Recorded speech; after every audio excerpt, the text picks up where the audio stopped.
gentlemen, let's get ready to rumble!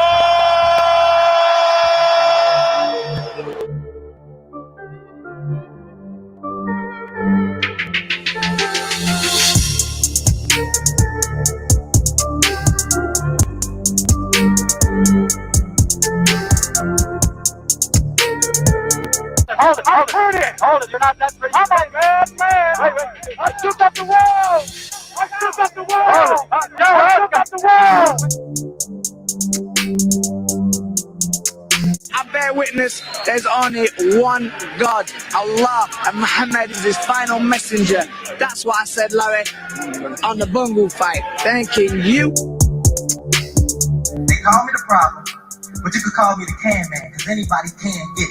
Africans, Americans, Dominicans, Mexicans, anybody can get it.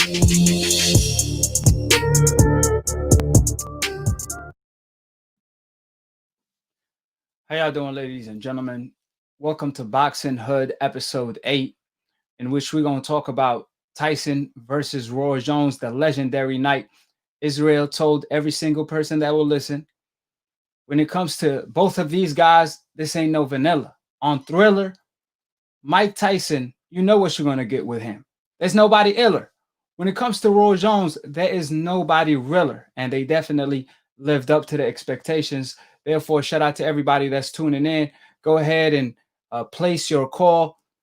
Tonight, we're going to have a late night short edition due to the fact that I got to go to another wedding tomorrow night. So make sure you go ahead and call in. With that being stated, we had a legendary fight tonight between two of the greatest fighters of all time. Roy Jones, on one hand, he's arguably the GOAT. He's on my top 5 greatest fighters of all time. Roy Jones, back in his heyday, if you forgot, just go back and check out his resume.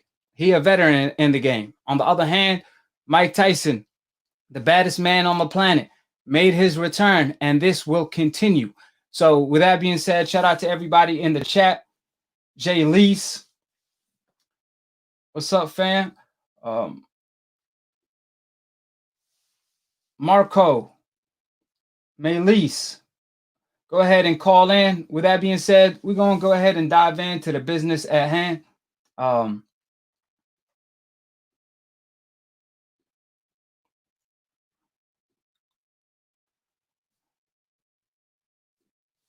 So Ryan Garcia obviously came out and said Mike actually wanted to knock out Roy, though. Roy was like, it's supposed to be an exhibition, laughing emojis.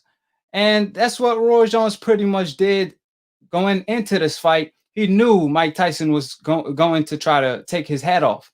And he told everybody that would listen that his plan is to hold Tyson, Mike Tyson in the inside, tie him up, smother his punches, and work on the outside. And he did a tremendous job tonight. The referee, from the start of the bell, he warned Roy Jones about holding, in which Roy Jones simply responded by like, it's Mike, I'm supposed to hold. What am I supposed to do? So he definitely had a great game plan. He fought very smart. He wasted a lot of time in the inside by smothering Mike Tyson. He will free one hand and let punches fly with it while holding with the other hand. So the referee can't just break them automatically, in which that bought him so much time, in which he went 8 rounds. There's no secret. I told you guys I was worried for Roy Jones coming into this fight. I was predicting a knockout for Mike Tyson. So I'm highly impressed by Roy Jones. It's been long overdue. He doesn't get his just due to the fact how his career on the later part went, due to the fact that he moved up to heavyweight, then moved down to light heavyweight, I believe, which haven't been done for 107 years. So this is the kind of fighter we talking about. I'm glad he getting the shine that he's supposed to have received a long time ago. We might see a rematch, we might not. For the meantime, Mike Tyson, he announced right after the fight that he would love to have a rematch with Roy Jones. But obviously, Roy Jones got to play the game because he wants more moolah. So that being stated, I'm going to go ahead and pick up the calls and go ahead and cook.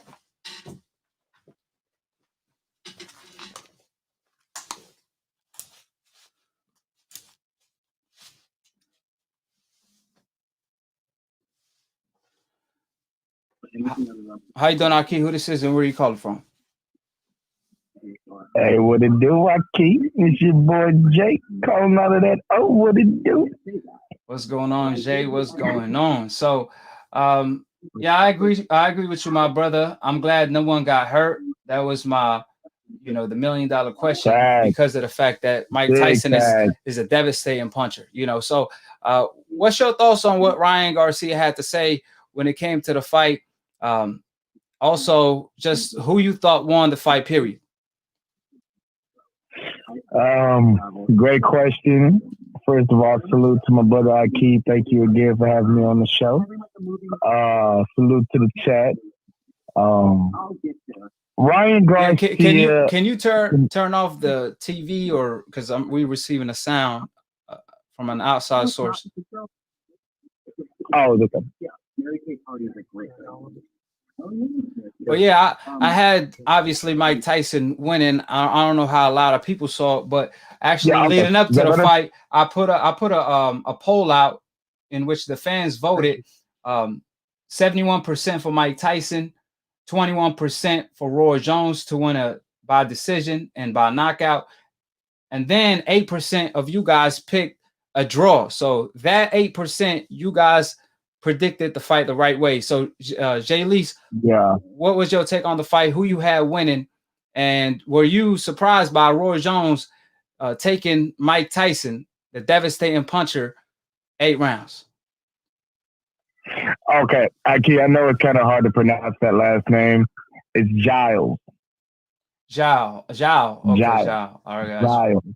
Giles. Well, what's the S at the end for? You my brother. What's the S at the end for? Oh, yeah. Huh? You got an S at the end. Giles, what's the S stand for? Oh, okay. Giles. Okay, I got you. So what was your take on the fight? Yeah. That's beautiful question. And man, great fight. Amazing night of boxing, of course.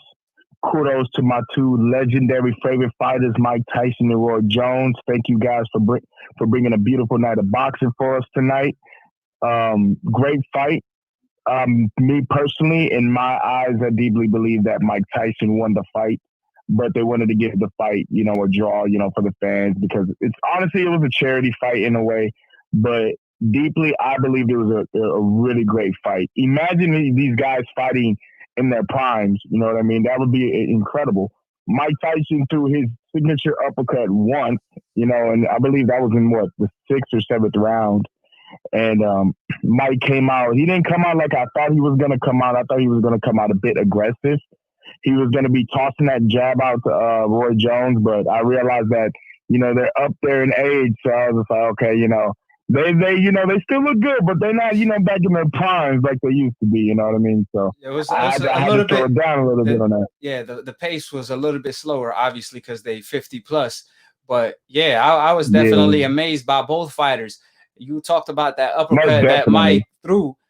He obviously missed that punch, but the reason why he wasn't able to throw that uppercut most of the night because Roy Jones, he did his homework. He took that away by smothering him in the inside. Footwork was phenomenal. Yes, sir. And the footwork from the outside, he used his feet smartly, knowing the fact that they fought in a smaller ring than we usually see, which will benefit on Mike Tyson. So they wanted more action. That's why they implemented a smaller ring. But nevertheless, Roy Jones, a draw is a victory for Roy Jones. I know he thought he won the fight, but a draw is a victory because coming into this fight, a lot of people predicted a knockout for Mike Tyson. So to see Roy Jones take Mike Tyson, to see Roy Jones take Mike Tyson's best weapon away, which is his power and inside game, that was definitely a W for Roy Jones either way, So what was your take on that?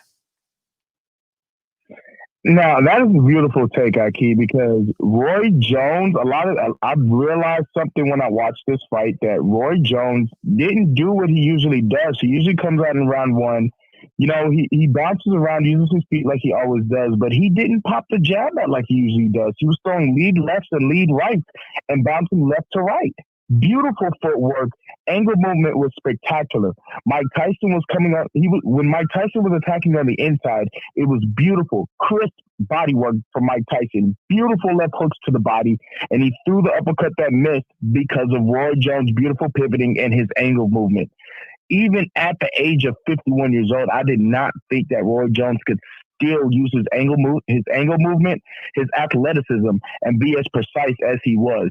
I mean, he wasn't as crisp and as sharp as he was back in his heyday, but for tonight and for future fight with Mike Tyson or with any legendary fighters in the game, it was a great night for Roy Jones. He looked beautiful, beautiful footwork. Yeah, he started off in round one. Both fighters look beautiful. You know, even Mike Tyson, even though he didn't get Mike Tyson looked dangerous. Yeah, even though he didn't get the ferocious knockout that everybody was expecting him to get, he was looking good throughout the night. That's why I had him winning the fight, because he was landing the more vicious blows that were eye-catching, either to the body or the few punches he landed to the head. So, you know, it's important to point out that Mike Tyson, just like, well, I always point this out, that he lost to that man in the mirror. So his last couple fights, that wasn't really the Iron Mike we usually see.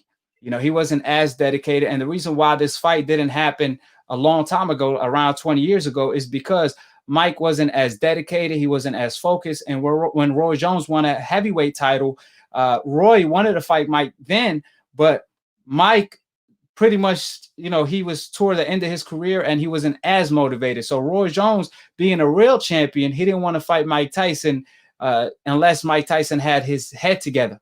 He wanted to be a Mike Tyson that was all there. So because of that, the fight never materialized. So to see it happen today between two legends, like I pointed out before, Mike Tyson, his potential was through the roof.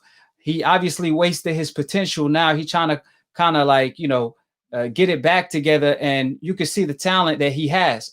But nevertheless, Roy Jones, on the other hand, he's one of the greatest fighters of all time. You know, top 5 in my book, all day, every day. So to see them go to, me too, you know, to go blow for blow at this age, and even though the fight went 8 rounds, but it wasn't a boring fight, it was action packed throughout. I mean, that was breathtaking, because, like I said, Mike Tyson, the way Mike Tyson fights, he always fight guys way bigger than him, way taller than him. He was shorter than Roy Jones, even though Roy Jones started his career at 154. So Mike Tyson, he used his disadvantage as his advantage throughout his pro career by fighting taller guys, but he will easily slip their punches and go in the inside and do serious damage. So the fact that he was fighting a guy his height or around his height, Roy Jones was still a little bit taller, but nevertheless, Mike didn't have that, you know, he's more comfortable fighting taller guys, you know. So that's important to point out, that Mike Tyson always fight better against tall fighters because of the fact that's what he's been facing his whole pro career. So this was a little, you know, different challenge for Mike. I know he gave him a little flashbacks to another fighter he fought that was his height, in which he knocked him out with the uppercut, I believe, after he took a pivot.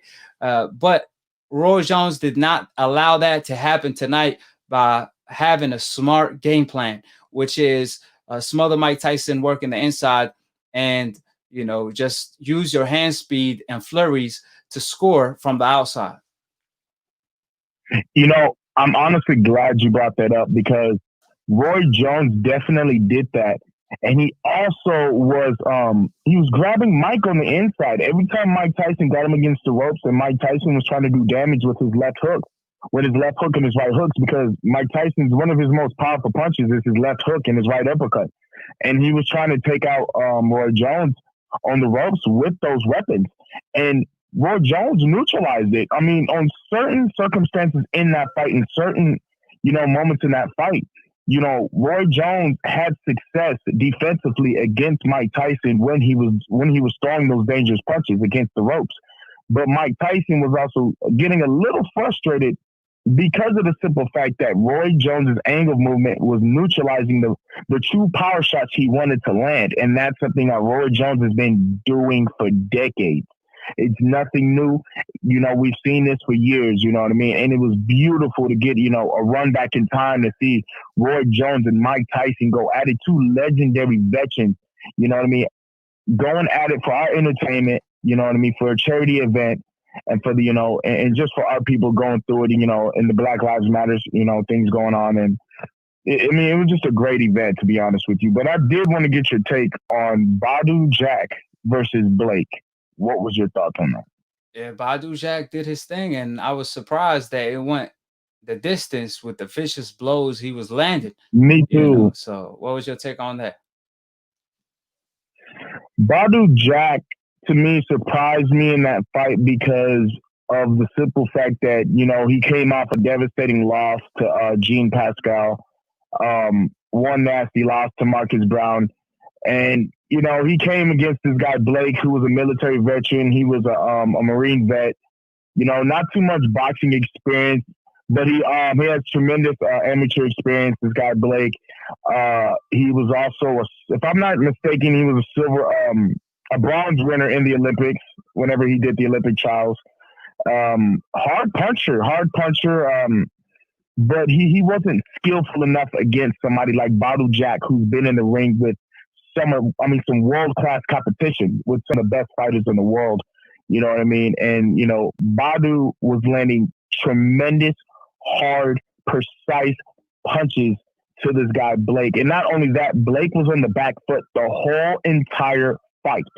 He had some success throwing body shots towards Badou Jack. He ripped Badou with maybe a nice right hand, a couple right hands up top. Yeah. Whenever he was trying to set it up, dipping on the inside and then trying to get back out when Badou was throwing lead right hands. And he just couldn't get out of the way of Badou Jack's durability and the fact that Badou Jack can throw combinations in different aspects and sequences when he had him against the ropes. Blake could not have any answer for that. And to me, Badou Jack should have stopped him. It should have been a stoppage. It should have been a knockout.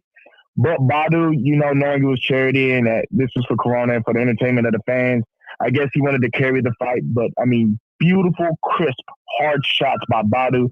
Kudos to Badou Jack on a great victory tonight. It was definitely we're going to dive into that. But it was definitely a moral victory for Blake because, you know, going 8 rounds with Badou Jack, the way Badou Jack looked tonight, you know, that has to be a victory for him. And he took a hell of a punishment tonight. So, you know, I'm pretty sure that's a win in his book. But let me get your take on this. You know, Roy Jones, right after the fight, both Mike and Roy Jones had a classic moment in which when Roy was asked, do you think you won tonight? Are you cool with the draw? He said, hell no. I thought I won the fight. I'm not cool with a draw because I don't wear draws. And obviously for a 50-year-old to step in the ring with Mike Tyson, you know, it don't take just 2 cojones. You need 3 cojones to do so. So, you know, knowing the fact that Roy Jones 2 years ago, he officially retired, supposedly, you know, it been a 2-year layoff, I believe, for Roy Jones. On the other hand, Mike Tyson, it's been 15, 16 years since he last fought. So obviously the muscle memory of Roy Jones was still there. On the other hand, Mike Tyson, he had to catch up big time in the ring with Roy Jones. So in a rematch, if the rematch does come to fruition, how does the fight play out? Because me personally, I thought Mike Tyson, you know, the fact that he was going to the body viciously and, you know, breaking Roy Jones to the body, it would have been wise to throw that overhand right because I think it was there. I don't know why Mike Tyson didn't throw it. I think he could have landed an overhand right on Roy Jones. But in a rematch, do you see a rematch? Because Roy Jones, he was a little skeptical on a rematch. You know, he said he don't know if he's going to do it or not. He still got to talk to his family. But nevertheless, I think he's using that for leverage because he didn't take serious punishment tonight. You know, the punishment to the body, that's not as devastating as the punishment to the head. So, I think he uses that for leverage when it comes to negotiation, because supposedly this fight broke the pre-sales of the past decade. And we know in the past decade, Floyd Mayweather fought Manny Pacquiao and Conor McGregor. So if those numbers are any close to those numbers, or even if it does surpass those numbers, which is outrageous, then Roy Jones is in for a bag. We talking about 100, 200 million on the line. So I know he ain't going to be turning down that type of offer. But if we do see a rematch, first of all, do you see a rematch? You think Roy going to fight Mike Tyson again? And if it does, how you see that fight playing out? For one, AKHi, that's a beautiful take, my brother, and a beautiful question. And before I get your take on it, I just want to give a reminder that the number is in the description box. So it's always in the description box. So if you do want to call in, all you got to do is just, use the number is on the description box. But go ahead. Yes, sir. Yes, sir. Seeing Mike's body language and seeing Roy Jones's body language, bro, after the fight and the post-fight conference that they had after, which to me, it was just, right after the fight, that was the post-conference to me. But if there was a rematch with Mike and Roy, they ran it back. I deeply believe that it'll be a classic. It wouldn't go the same way that it went this time. I deeply believe they would let their hands go a lot more. From round 1 to round 8, or how many rounds they decide to have. I don't believe it will be go rounds this time. I believe that they will have professional rounds. It'll be 3-minute men rounds, 3-minute professional men rounds in boxing. Well, Mike Tyson, he wanted to keep the exhibition. He did make that clear that he only want to fight exhibition. Oh, he did? Oh, yeah, I didn't even hear him on that part. Yeah, he wanted to keep it that so way. He's keeping it exhibition. Okay, so it'll be 2 minutes. Okay. But if those two, they want one more run, man, and it seems like they're trying to do it against each other. So I deeply believe that if they run this back a second time, Mike might come out with the W early, and if that doesn't happen, Roy's coming out with the W late. And I deeply believe that it's a huge possibility that it could be a part 2, like you said. Both guys seem like they're willing to fight each other again. Both guys seem enthusiastic about doing it. They're motivated. They're not letting age get in the way of it. You know what I mean? Me personally, bro, I honestly thought, when this fight was announced, man, deep down, being an honest fan of boxing, I thought it was going to be like Mermaid Man versus Barnacle Boy. You know what I mean? But then I realized to myself, you know what I mean? This is Mike Tyson and Roy Jones, you know what I mean? These are two legends, you know what I mean? These guys are the best to ever do it. Two of the guys the best to ever do it. You know what I mean? So I was like, you know what? Let's see what happens. And look what happened. We ended up getting a classic tonight. Yeah, how the fight played out. How the fight played out, it wasn't lackluster performance by neither guy. Especially, keep in mind that both of them are 50 years old. So it did definitely lived up to the expectations. If you were going to tell me it was going to go to the distance, right? But nevertheless, I think in a rematch, because you said that you think both fighters going to be better conditioned and throw more punches. I think Roy Jones put it all on the line. I think tonight he gave it his all. I think Mike still had a lot left in him, but on the other hand, Roy Jones, he displayed why he was one of the greatest fighters of all time. It ain't just because his hand speed and his athletic ability, in which he's arguably the most gifted athlete of all time, but also something that the eye can't see, which is his heart. Roy Jones displayed tonight, even though he was gassed out from throwing punches and also from wrestling with Mike Tyson, plus the body shots that took a toll on Roy Jones. So I don't see him throwing more punches in a rematch or doing more. I think he's just going to try to repeat what he already did. I think a rematch will benefit Mike because it's been such a long layoff. Yeah. So in a rematch, he will be more comfortable seeing Roy Jones punches, and I'm pretty sure he's going to try to do something about that holding and try to be more effective in the inside while he's getting held. So that's how I see the rematch playing out, and Mike possibly getting a KO if he could land a devastating blow. But like I said, you could never question the heart Roy Jones had, because in the ring he displayed it again and again against Tarver. In the first time they fought, man, Roy was fighting off pure heart, and tonight he was fighting off pure heart. So yeah, in my humble opinion, I gave the fight to Mike Tyson, but I was never, I mean, I'm always, critical of draws in the sport of boxing, but tonight I don't mind a draw, even though I felt like Mike Tyson won. Man. I think Roy Jones deserved it, because he should have been a superstar in the game, to be honest with you. Roy Jones was always a fighter that delivers before the fight, when it comes to the lead up, during the fight, and after the fight. Like I said, watching Roy is really like watching the Matrix. We talk about his offense, but also his defense was so sharp. He goes rounds without getting hit against champions, So I think, Roy never got his just due in the ring as far as the credit he deserved, because how the later part of his career went, because of the fact that, unlike Floyd Mayweather, for example, his athleticism went away. So when his athleticism went away, or didn't go all, well, at least it slowed down tremendously. His reflexes was gone. So due to that, he was there to be hit, because unlike Floyd, well, he's a technical fighter. He sharpened his skill, his technique. So he improved with time, just like Juan.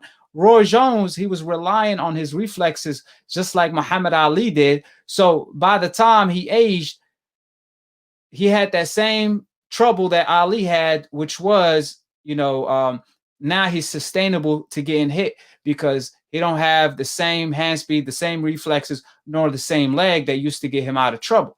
So, and on the other hand, Mike Tyson, for a 50-year-old fighter, he looked tremendous, because he's a technical fighter. He has technique, the bob and weave, and him keeping his hands up. You could rely on that more as an old guy than reflexes. So that will definitely benefit a Mike Tyson in my book. But before you ask me your question, because I want to cover these topics before I dive in, because I think you're gonna ask me about. I could read your mind, so I think you're gonna ask me about that Dubois. So we're gonna talk about it, but let's dive into Shakur Stevenson and Devin Haney had a bet going into this fight, in which I think it was 5K or 10K. They shook on it on Twitter, and this is what they had to say right after the fight, since the fight was a draw. Devin, he picked Roy. Shakur, he picked Mike Tyson. Obviously, just to point out, Devin Haney knows Roy Jones personally, and he also knows Mike personally, but Roy was his mentor. Roy trained him early on in his career when he was a little kid, I believe 15 years old. So he obviously got love for, Roy Jones. So he was picking him tonight, in which they bet on 5K, and Shakur stated Mike won, laughing emojis. Devin Haney responded to him by saying, "Did you even watch the fight?" So what's your take on that? Like can you see Roy Jones winning this fight at all? Can you co-sign Devin Haney in any way? Yeah, of course. I mean, I feel like the fight was, to me, and just me as, Jasson Giles, Jay Giles, I deeply believe it was Mike Tyson. I deeply believe Mike Tyson won tonight. How close was the fight? Devin Haney, very close, extremely close. My scorecard, my scorecard was 90. It was 94-95. I only had Mike winning by like a punch, 2 punches. You know what I mean? Yeah. I didn't have Mike winning by that much. In the comment section, I want you guys to, pick who you guys thought won the night, and what was your guys' scorecard. So yeah, I mean, I agree with you. I think bandwagoning. Right, right. And I agree with you. I think Mike won the fight because he landed the more vicious blows, the eye-catching blows. On the other hand, Roy, he was, scoring punches, but nevertheless, they weren't as effective as Mike blows. And I think, depending on how you count the body shots, I think Mike edged it. I definitely had Mike winning, but like I said, Roy Jones deserved it because he don't get the shine that he deserves. So I never been cool with a draw, but this time around I am cool with the draw.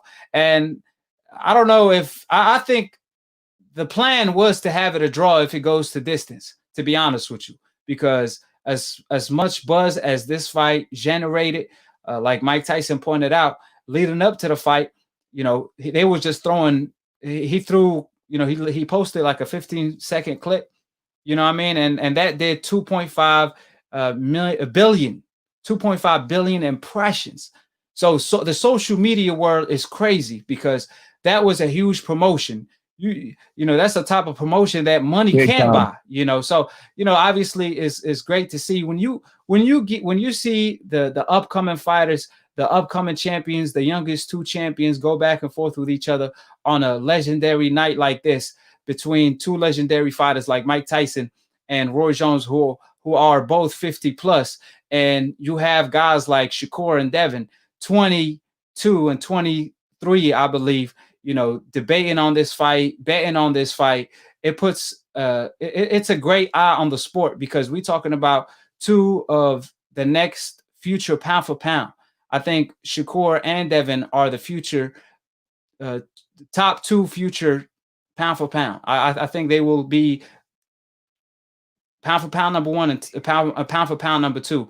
And when they do meet in the ring, I think that fight is going to be for all marvels. 10 years from now, maybe, when they are in the same division, that's the fight of the decade of their time. So, the sky's the limit. But yeah, what's your take on that?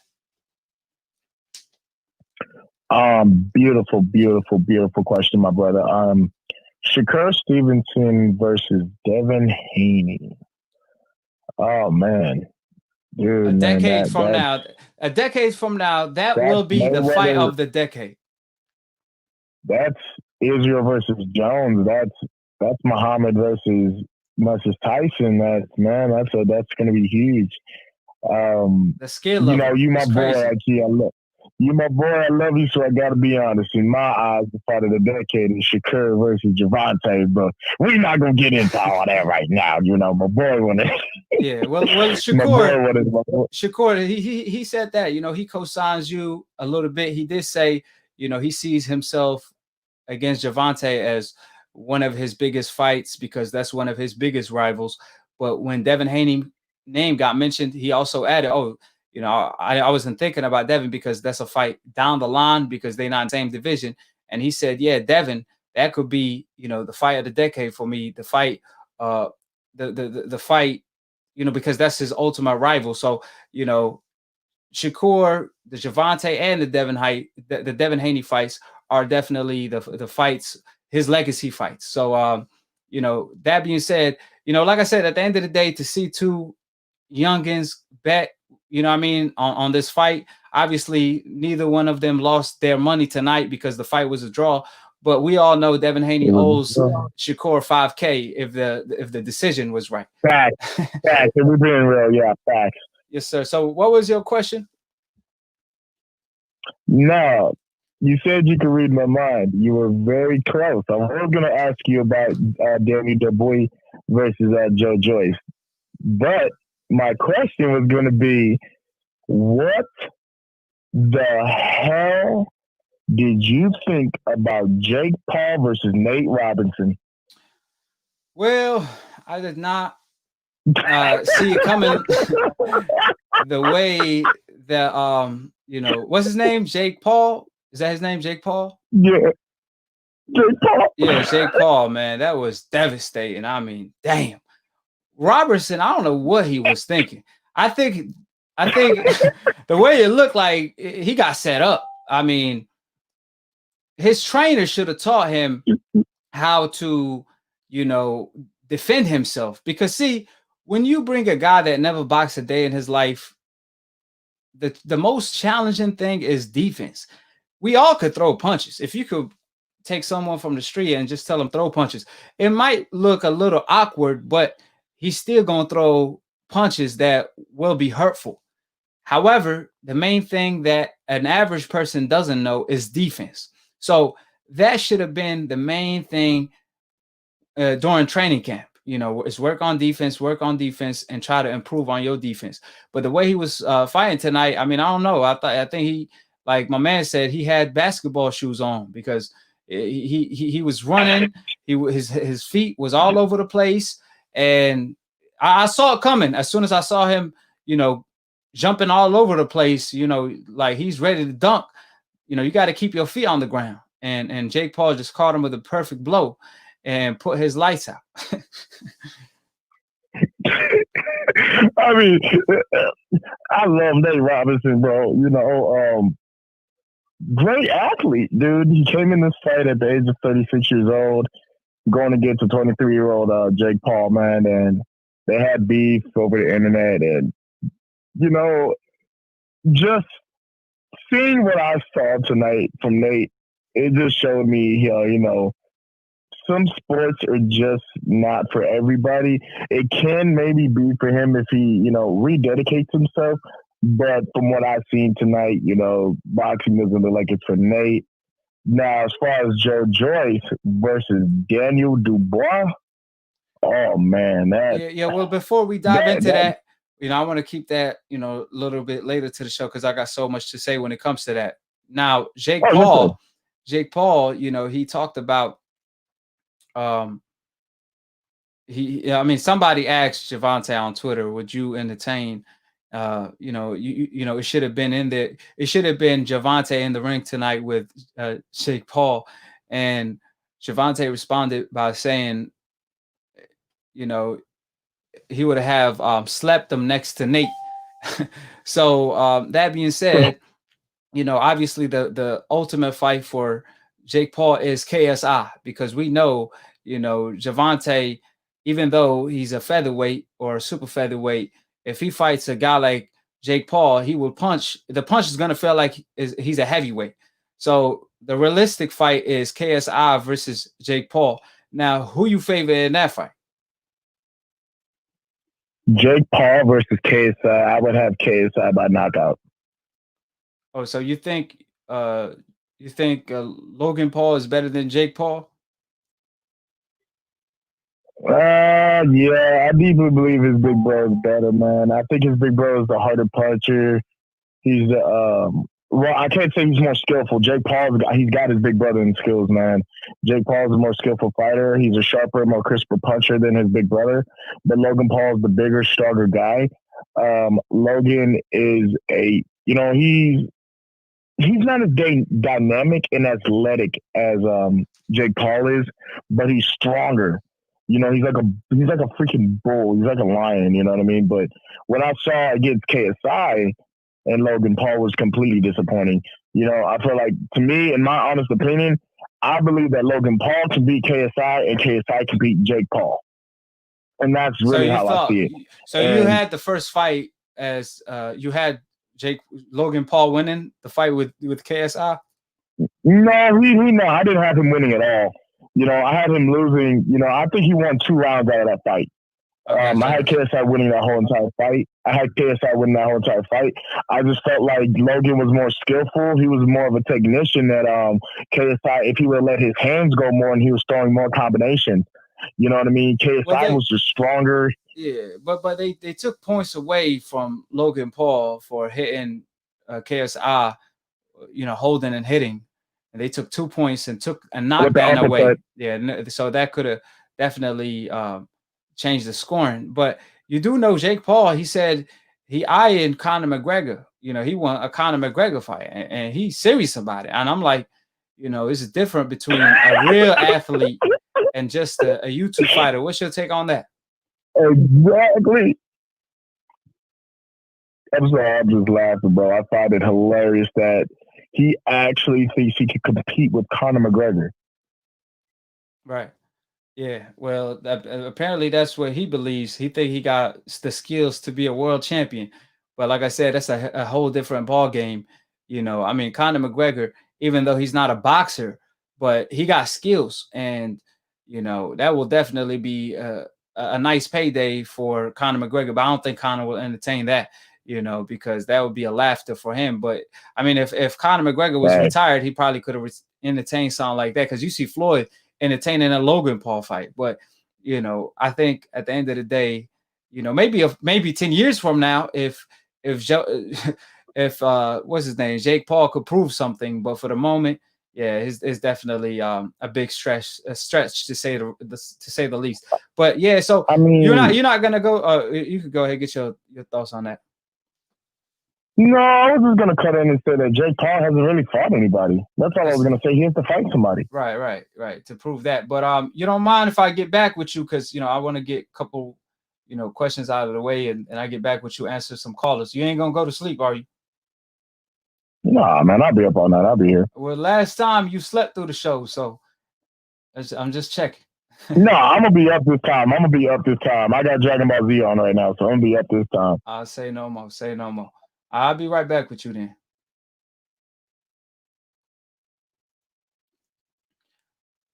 How you doing, AKHi? Who this is, and where are you calling from? You can hear me, bro? Yes, sir. This is Boom from New York, bro. Just want to say, I'm a big fan of the channel, bro. You putting out good content, bro. And I'm a big Wilder fan. Without you, bro, a lot of people would never had that information they got, bro. All that Tyson and shit, bro. That's why I want to just salute you for everything you do, bro. So what's your question? I appreciate it, my man. You know what I'm saying? Hopefully we have the champ on the show once this mediation is over with. But just, you know, obviously Terrence Crawford, you know, he reacted to the Mike Tyson fight, in which he said, you know, Tyson can't whoop Roy. Roy playing with that, man. Roy playing what, man? And later on, you know, toward the later part of the fight, you know, he responded to a fan claiming that Roy Jones is gassing out, in which he said, yeah, he playing the game of pretty much holding. So how did you see the fight? Were you impressed that Roy Jones was able to go the full distance with Mike Tyson? Let me say that I was impressed, bro. I was impressed at the fact, like me watching. You know, I was born in '96, bro. So we ain't really see Roy Jones in prom. So, right. When I had to see the highlights and I seen him get knocked out and his head went like out the ring, I was like, nah. So what if that's got to do with Mike Tyson? I'm like, I don't want Mike to hit him and then Roy do some crazy shit. But then once he started looking good, but then I seen him, he was looking kind of tired at the end of the first round. Like once the round was finished, I seen him took a deep ass breath, like whew, like thank God this round over. But like the fact that he made it through, he was looking good. He was throwing his little jabs. He was doing prime Roy shit. You feel me? He was looking good. So I'm just happy he made it out. What do you think that gave Mike Tyson, you know, the ultimate trouble to get the knockout? You think just Roy Jones having a great game plan all around? Because, you know, Mike was bothered by the fact that Roy Jones was holding him. You know, I think he even complained to the referee at one point. You know, so what's your take on that? What could have Mike Tyson did, you know, an adjustment that he could have made to stop all the holding? Probably just, I don't know. He probably would have had to let Roy try to come in and throw it jabs. He wasn't really like, he was throwing haymakers. Like, he throwing power. Roy throwing little muffins. I'm saying Roy, he just trying to let Mike feel it. He ain't really trying to hurt him. Still nothing crazy. Right. But Mike could have, I don't know, bro. Roy just had a good game plan, bro. Roy just kept, he wasn't letting Mike throw off no flurries. And the ref wasn't helping no better. But I mean, what them to do? They stay 50 plus. So, you know, it was great. It was great to see, though. Yeah, it's harder to take angles the way Mike Tyson used to do back in his heyday, you know, in the inside to pivot and all that. It's harder for a 50-year-old to do so. Ability. Yeah, that goes away out of the window real quick because you burning so much energy pivoting and doing all that. Plus, Roy was tying him up and holding him. So if you already got somebody holding your arm, that's even harder to do. You might be able to use your physical attribute to push him off, then do something like that. But I think Mike didn't want to burn himself out trying to fight off the clinch and end up gassed out throughout the fight. But he did the right thing. I mean, he was going to the body, you know. However, I think he should have followed up to the head, you know, at some point instead of going to the body, you know, most of the night, you know. But Roy was moving, so I think it's all credit to Roy the way he fought. But if they fought in their prime, or not in their prime, let me put it this way: remember when Roy Jones moved up to heavyweight and he was still undefeated?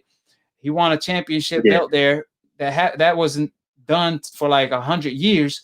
You know, so Roy made that accomplishment, but obviously he had a Mike Tyson fight in which he didn't want to take, or he said he didn't take because Mike wasn't there. Like, I think he was coming off a loss and Mike wasn't focused. So he wanted Mike Tyson to get himself together, maybe get a win or two, and then they could have had a mega fight. That's what Roy Jones' ultimate plan was until he suffered a loss because he made the ultimate mistake of losing all that weight and gaining it in a short period of time. So if they did fight at the time, obviously Mike Tyson wasn't the same Mike, but he was a younger Mike. So if he went to the ring as dedicated as he did tonight, would it have been, what would it have been the outcome then?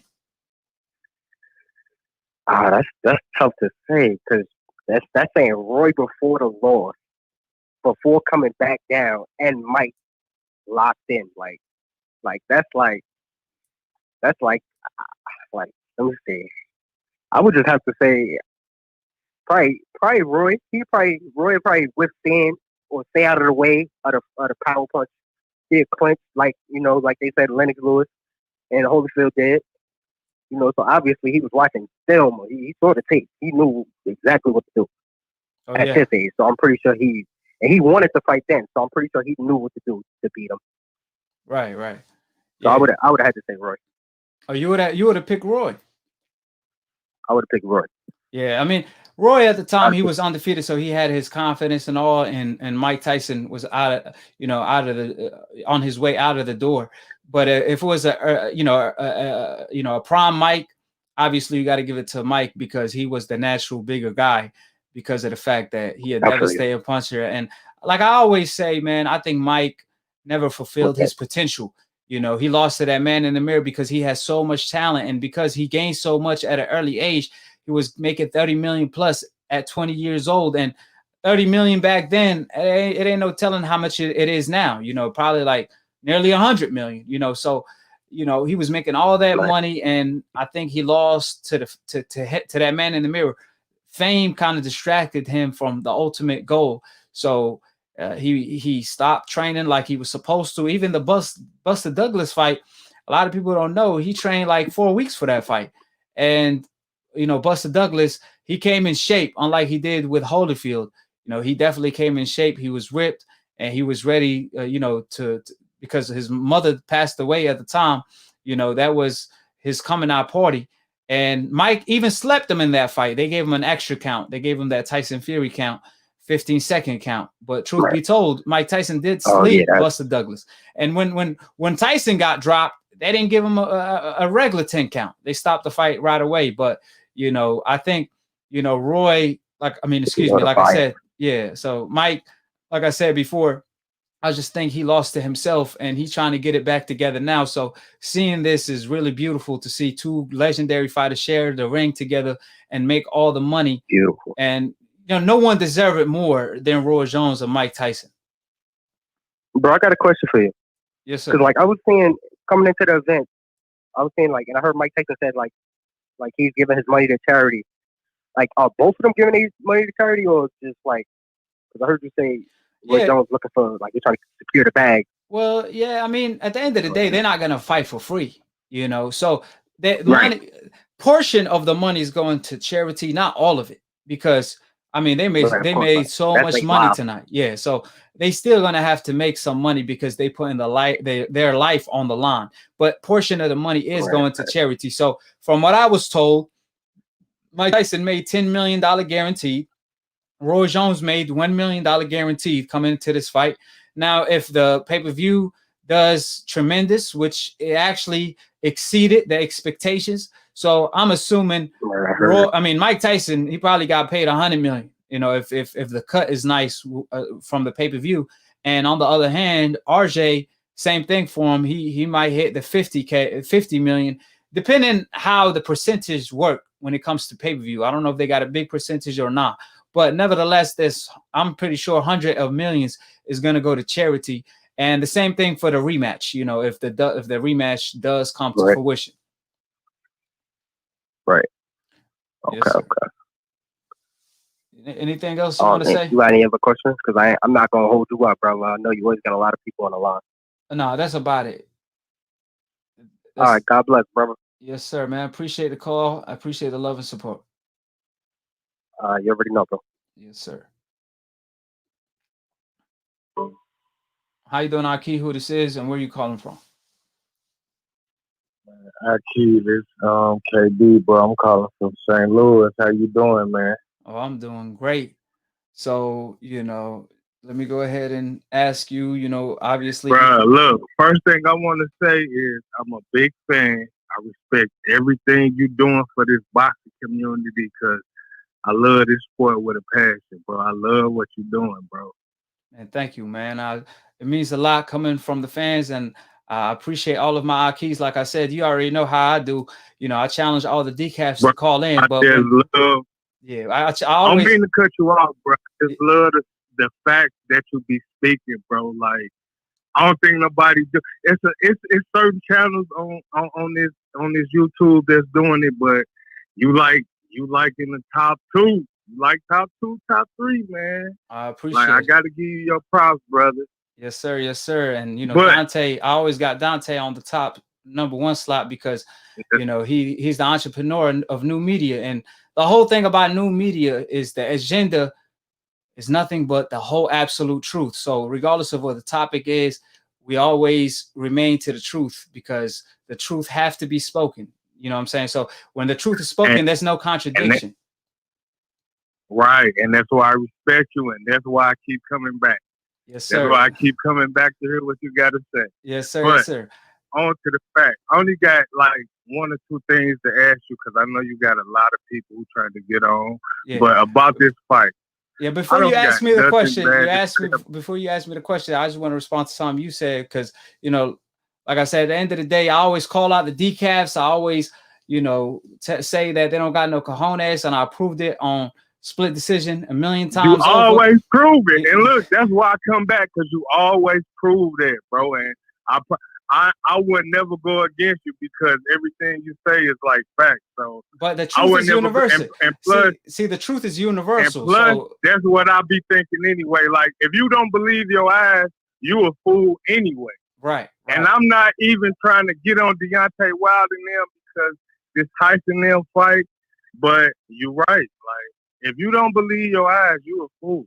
Right. Three things that I gotta say about that. At the end of the day, people lie, women lie, your eyes don't lie. And like I said, you know, I always get on the decafs, but I truly appreciate all of my AKHis that show me love and support, you know. So that being said, you know, you can go ahead and ask me your questions. All right, but about this fight tonight, like, I don't understand, like, if you a true boxing fan, and there's nothing towards you, but if you a true boxing fan, how could you even judge this fight? Like, these 2 legends, they 2 legends, and they over 50 years old. Like, you should just appreciating them giving you the show. That's how I feel. And that's how I feel too, because that's why I said the draw. Nobody. Yeah, that's how I feel too, because that's why I said the draw don't bother me. Regardless if I agree, it don't bother me. You know, regardless if I agree to the decision or not, it don't bother me because both of these fighters deserve it, and both of them are winners in my eyes, regardless. So, regardless of how the fight went, they will always be winners in my eyes. These 2, you know, top 5 of my favorite fighters. They true legends and they true winners, and it's the thing that's getting me about the fight. Like, everybody's so hyped up about this fight. Like, they over 50 years old. Just give them a round of applause for getting in the ring again. Like, what are y'all doing? Right. It shouldn't even be amped up like that. Like, get these legends they flowers for even want to give y'all this show. And they deserve every penny that they getting for this fight. Every single one. And Andre Ward came out and said that, you know, he was nervous watching this fight because obviously Roy Jones is his idol, and he said he was going to give his take after the fight because he was extremely nervous. I respect you, my brother. I'm from '88. Like I've been watching boxing, my favorite sport. Like that's why I'm saying what I'm saying. Like you got to give both of these fighters they flowers. Like yep, you can't say nothing bad about this fight.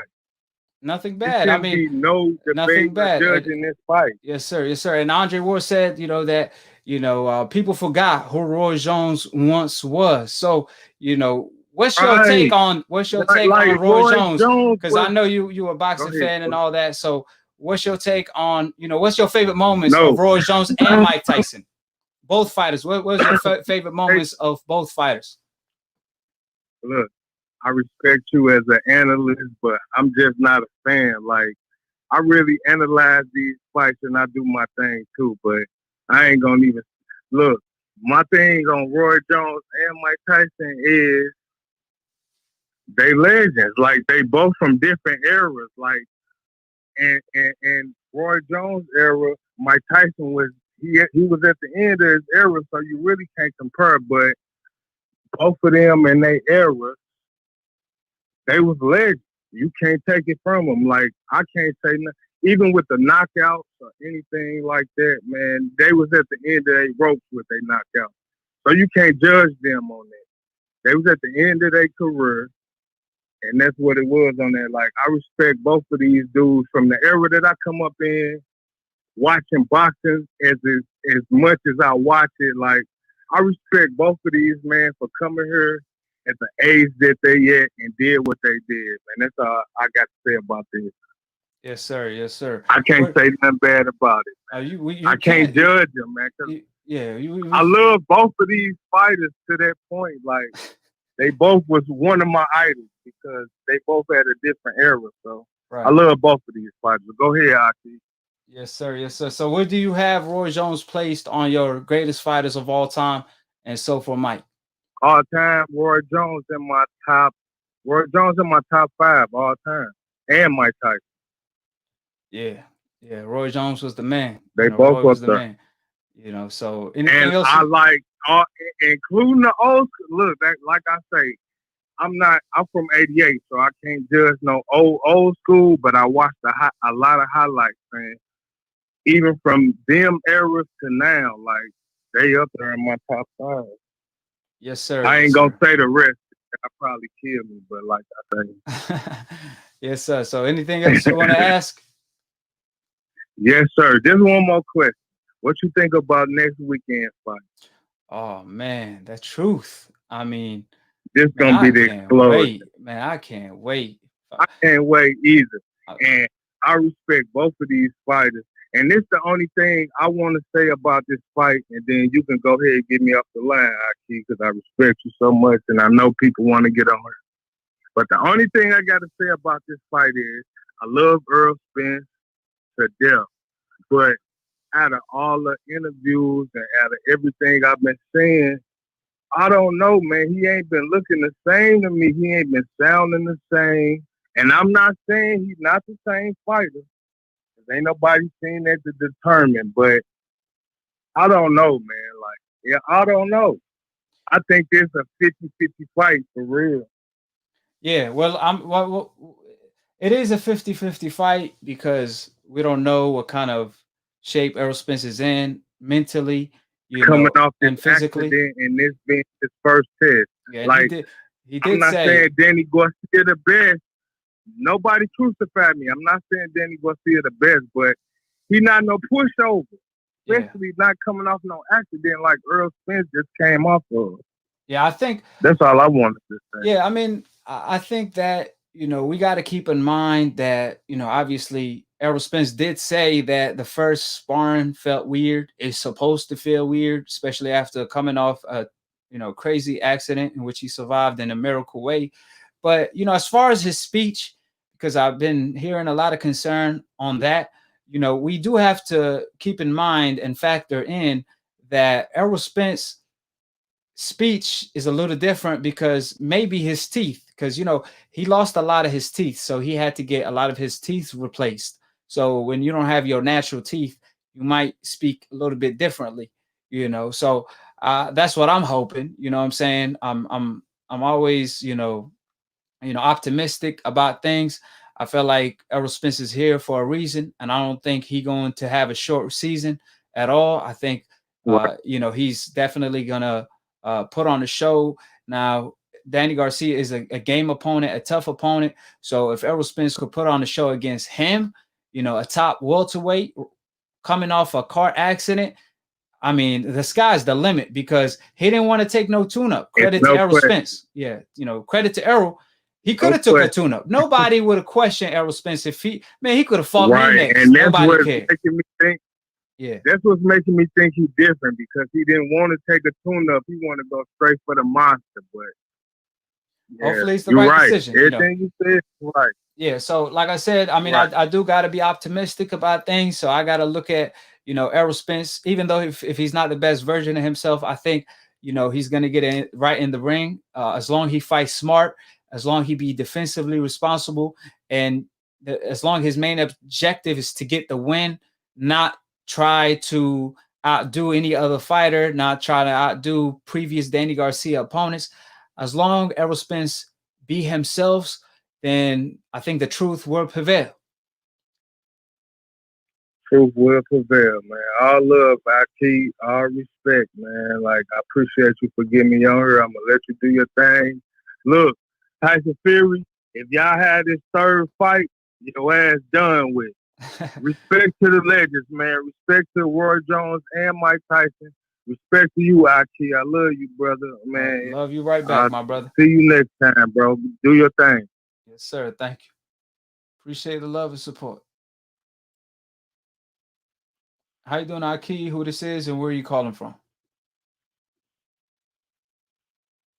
Hey, what's up, man? What's going on with you, man? Like, yo, I've been watching your shit for the past few months now, and I love every bit of it. You talk that real to everybody, and like I love your content, man. I'm subscribed to you. I rock with you, man. Like you good people, bro. You a good boxing fan too. I appreciate it, my brother. Oh, no problem, man. Like yes, I'm out here. I'm in Alabama right now. I'm in Rainsville. But listen, I'm gonna go ahead and I'm gonna tell you, I ain't even here to talk about the damn fight between Tyson and fucking Roy. I ain't here to talk about that shit. I'm here to talk about Tyson Fury. And I'm just out here trying to make sure that if there's any decaf listening, I just want them to know, just like what you said, man, trust your eyes. Your eyes ain't lying to you. I was just beefing with somebody on YouTube, on the YouTube comment section, and they was sitting over here talking about there's no way Tyson Fury could have cheated. That's nonsense. That's complete and utter nonsense. Ain't no fucking way your damn, excuse my language, man. I'm sorry, man. But there ain't no way that you can sit over here and have your glove bend that way. Like there's so many things wrong with that whole situation. Both fights, there seemed like there was something wrong. And there's a lot of people out here that are like taking this man's side, saying that like, oh, it was a fair fight. Everybody's sitting over here saying that like, oh, it was all good. It's all clean. It was all fair. They had the boxing commission was involved in all of that bullshit. And what's crazy is that what people don't realize is that this sport has been corrupt for years. This sport has been corrupt since the whole damn thing began. So like when people sitting over here talking about there's no way that any foul play could have went down, that's stupid. That is ridiculous. Panama Lewis, I know you know who Panama Lewis is.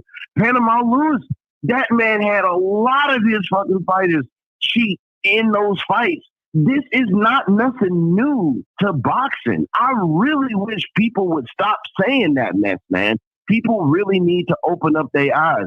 And I'm telling you, if a third fight happens, and a part of me feels like it's about to happen, a part of me feels like a third fight is going to happen simply because of like, I feel like there's a whole lot of, mess talking right now. And I know that Tyson Fury is hearing this shit. He's paying attention to the things that are being said right now. That's why he's blocking other people. Didn't this man block you off of something he blocked you off of? I can't quite remember. But this is, hello? Yeah, we listening. You were breaking a little bit, but yeah. He my bad. Yeah, it's okay. But he didn't. Yeah, he obviously guilty. That's why. I mean, the only reason why people cover him because he got the complexion for the connection to get the ultimate protection. You know what I'm saying? That's pretty much what it is. I mean, this man cheated before. What are we talking about? This man took steroids before, and that's a fact. And they still cover that up and blamed it on his depression story, made up a whole story when it came to that. But they didn't tell us how he got there by taking steroids and getting busted for doing so, in which he didn't want to man up to it. He paid a farmer, a 70-year-old farmer, to lie in court. Then he threatened the same farmer after Martin Kelfer exposed him. So this is just the steroid situation. And all of this that I just stated is a fact. And then when it comes to the glove game situation, people keep talking about a commission. You pointed out how corrupted they are. But, man, just last week, Foster fought Roman, and Roman cheated by tampering with his gloves, in which the commission proved them gloves. However, it was Foster trainer Bobby Benton that busted Foster opponent Roman cheating. So what are we talking about? This happened before. It just took place last week. Margarito cheated. Rusto cheated. So history always repeats itself. And like you said before, people lie, women lie, your eyes don't lie. And even these decafs know the truth deep inside because their eyes don't lie to them, but they don't care, man. They don't care if Tyson Fury brought a hammer with him just to get the win. It does not matter. As long as he wins, it don't matter what it takes to win. You could cheat to win as long you cheat against the fighter on the coincidental list. If you're a fighter on the hope list, man, it's all goody. I hate to cut you off, man. I hate to cut you off. Let's just call it for what it is. Let's call a spade, man. This ain't nothing but racism. It is blatant and straight up racism. They don't want a black heavyweight champion. That's just all it is. They want some white boy running the fucking game. They want excuse my language. I don't know if you really want that on your chest. But there's just blatant racism just going on up in here. They don't want Deontay Wilder as a champion. And then they sitting over, all these other boys from Europe sitting over here saying, oh, you're just mad because your boy lost. You're just mad because your boy lost. No, I'm mad because they cheated. I'm mad because it's clearly obvious that somebody cheated here. Like there is some serious foul play. And I'm sick and tired of all of these decafs sitting over here saying, oh, well, there ain't no way that he could have cheated. Y'all don't know nothing about. No, you don't know nothing about boxing. Ain't no friggin' way. Your glove should been that way. They know. They just, like you said, racist. That's all it is. I mean, it's that simple because, see, it's one thing if Tyson Fury cheated, but the fact that they cover him up, treating him like a hero, knowing that he cheated, that exposes their true colors. And I'm telling you right now, if Wilder is able to get the trilogy fight, man, this is about to be the greatest victory of all time because it's going to expose racism on a whole nother scale. I'm talking about, remember this, Muhammad Ali. Everybody love Muhammad Ali, don't they? I mean, if you ask anybody, they tell you how much they love Muhammad Ali, this and that, but they don't love what he stood up for. Hold on. That don't make no sense. Remember, Muhammad Ali was hated more than anybody in the past. So if Muhammad Ali is such a love person today, how was he so hated back in the day when he stood up for his people, when he was carrying a mountain behind his back? But we all know a draft dodger. Yeah, so it's because it all come down to, in their eyes, black and white. That's what it all come down to. So, when they cover Tyson Fury, it ain't surprising to me. But the fact that they cover him up after he got exposed, that shows, just double standards on a whole different scale that I didn't even know existed to this extent. I mean, damn, mind my language. Like I I really knew that the boxing world is corrupted, but not to this extent in which a fighter could cheat. But they will come out and say this is the best win of the century. Oh, you know, Wilder can't take it from us. What do you mean? The man got cheated. But again, this is their Jeffrey knocking out Jack Johnson of our time.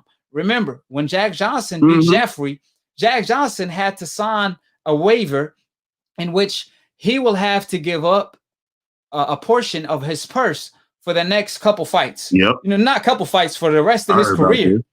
On top of all of that, when Jack Johnson beat Jeffrey, there were riots. So it ain't surprising to see the same thing exist today, because I truly believe racism exists today just like it did yesterday. It's just more, they're more political with it. But the fact that he got exposed and they still protecting him, that is surprising. Nevertheless, that is surprising. But yeah, bro, like I just think it's crazy that the whole debate is even happening in the first damn place, because it's just like people want to sit. I heard somebody try to say that the reason why Tyson Fury's glove was so floppy was because he was using a flicker jab. Man, I done seen the flicker jab used by so many people. I ain't never seen their hand been that way. That don't make no fucking sense. I'm sorry. But let me tell you. Sorry, bro. But let me tell you this. I'm real sorry, man. I ain't trying this. to cuss on your channel. I don't know who watching this. But let me say this. Let me say this though. That ain't a jab. That's a hook. A flick jab. They don't. So they trying to, like Teddy Atlas and all these old media members. They trying to act like they don't know the difference between a jab and a hook. How can you be a boxing expert and don't know the difference between a jab and a hook? But that's their way to deflect. Yeah, that was a flick jab. When we know that wasn't a jab to begin with, it was a freaking hook. And either way, the glove ain't supposed to bend in 90-degree period. Especially the way the gloves are made today. The way the gloves are made today, showing you right here, the thumb is attached to the rest of the glove. So the glove can't bend in 90 degrees. It's impossible if your hand is all the way in the glove. So even, and on top of that, we could see the right hand. We could see the man knuckles. How is it possible to see knuckles through padding? It's impossible. Exactly. You know what I'm saying? But again, they don't care if he had a hammer in there. They don't care if he had a hammer in there. As long as he got the win, it is what it is. It don't matter what it takes to get the win, as long as you get the win. That's how they viewing it. So they know he cheated, but they don't care because he beat a man that was standing up for his people. And the things that happened to Wilder could fold up a mountain. All the double standards he's dealing with and all the above, that could fold up a mountain. And he didn't go to court right away. His courtroom is the ring because he want to get justice with his own hand. That show you how much of a warrior Deontay Wilder is. Absolutely, and that man is a warrior. Like that man that went through so much nonsense. He went through so much craziness, and then just to get cheated like that is ridiculous. And then I'm gonna throw something else out here too. That first fight. Listen, I'm not a judge. I'm not some damn official. I ain't no referee. I watch a lot of boxing. I love fighting. I love combat sport in general. I like that shit. I just love it. Now, there's one thing that I do know, and I don't care what nobody says. And you know what? And maybe I'm wrong. Maybe I'm just some big dummy. Maybe I don't know nothing about nothing. But you know what, though? There's one thing that I do know. If there are two motherfuckers fighting, and while they are fighting, it seems pretty even. But if one guy goes down, it should be pretty clear who won the fight. I know knockdowns don't necessarily cost up to that much on scorecards, but let's keep it a buck. If the fight is that even and one guy goes down, whoever got knocked down lost. Why the fuck was it a tie? Why? I'm sorry. Why? Just why? Why was it a tie? That don't make no sense to me. They gave him an extra count, but remember, Tyson Fury cheated in that fight, right? He only tampered with his left hand. That was Glovegate 1.0. Glovegate 2.0. In the rematch, he had to up the scale when it came to cheating. Even Mike Tyson came out and said, you know, when Fat Joe asked him, Mike Tyson said that Deontay Wilder didn't look like himself in the rematch. He said that he had no zest, he had no life in him like he did in the first fight. He don't know why, but even Mike Tyson saw it. So the fact that a legend like Mike Tyson could see that Deontay Wilder, without him knowing that Tyson Fury cheated, he pointed out that, man, this man didn't look like himself. And then we found out that Tyson Fury upped the scale in the rematch when it came to cheating, in which he tampered with both of his gloves. So all the madness went into the glove gate situation. Tyson Fury got exposed, and they still try to cover his tail because they try to protect the ultimate win, in which it is the win of the century in their book, because they never had a fighter on the hope list defeat a fighter on the coincidental list, not on the scale. They never had that. So they try to keep it as much as possible. Tyson Fury is pretty much the Rocky Balboa in real life to them. So this is how it feels. And this is why, you know, Tyson Fury has the best hope insurance in the world. If you think you got a good insurance, no, you don't, because it ain't full cover. You know, Tyson Fury hope insurance is better than Geico because it's truly fully covered. You know what I'm saying? So what's your, you know, any else thing you want to say? Man, all I want to say is that I love your content. I love talking with you. I'm glad that you open your lives up for people just to get out there and put their voice out there and let them know how they feeling. Like, you know, praise be to Allah, all that goodness, man. Like, I really appreciate you, man. Like, I love your content. I'm gonna keep watching your content. Forget all these other. Also, just to throw this one little thing out here. I remember during the I believe it was one of the little interviews that they had before. I can't remember what it was on, but Deontay Wilder and Tyson were talking, and Tyson was sitting over here saying, like, I don't need nobody on my side. The only person I got on my side is God. Man, Tyson, if there's ever a possibility that you could be listening to this, man, God was not on your side. God does not rock on the side with people who is ugly like you. You are dirty, dirty person for doing what you did. You was afraid.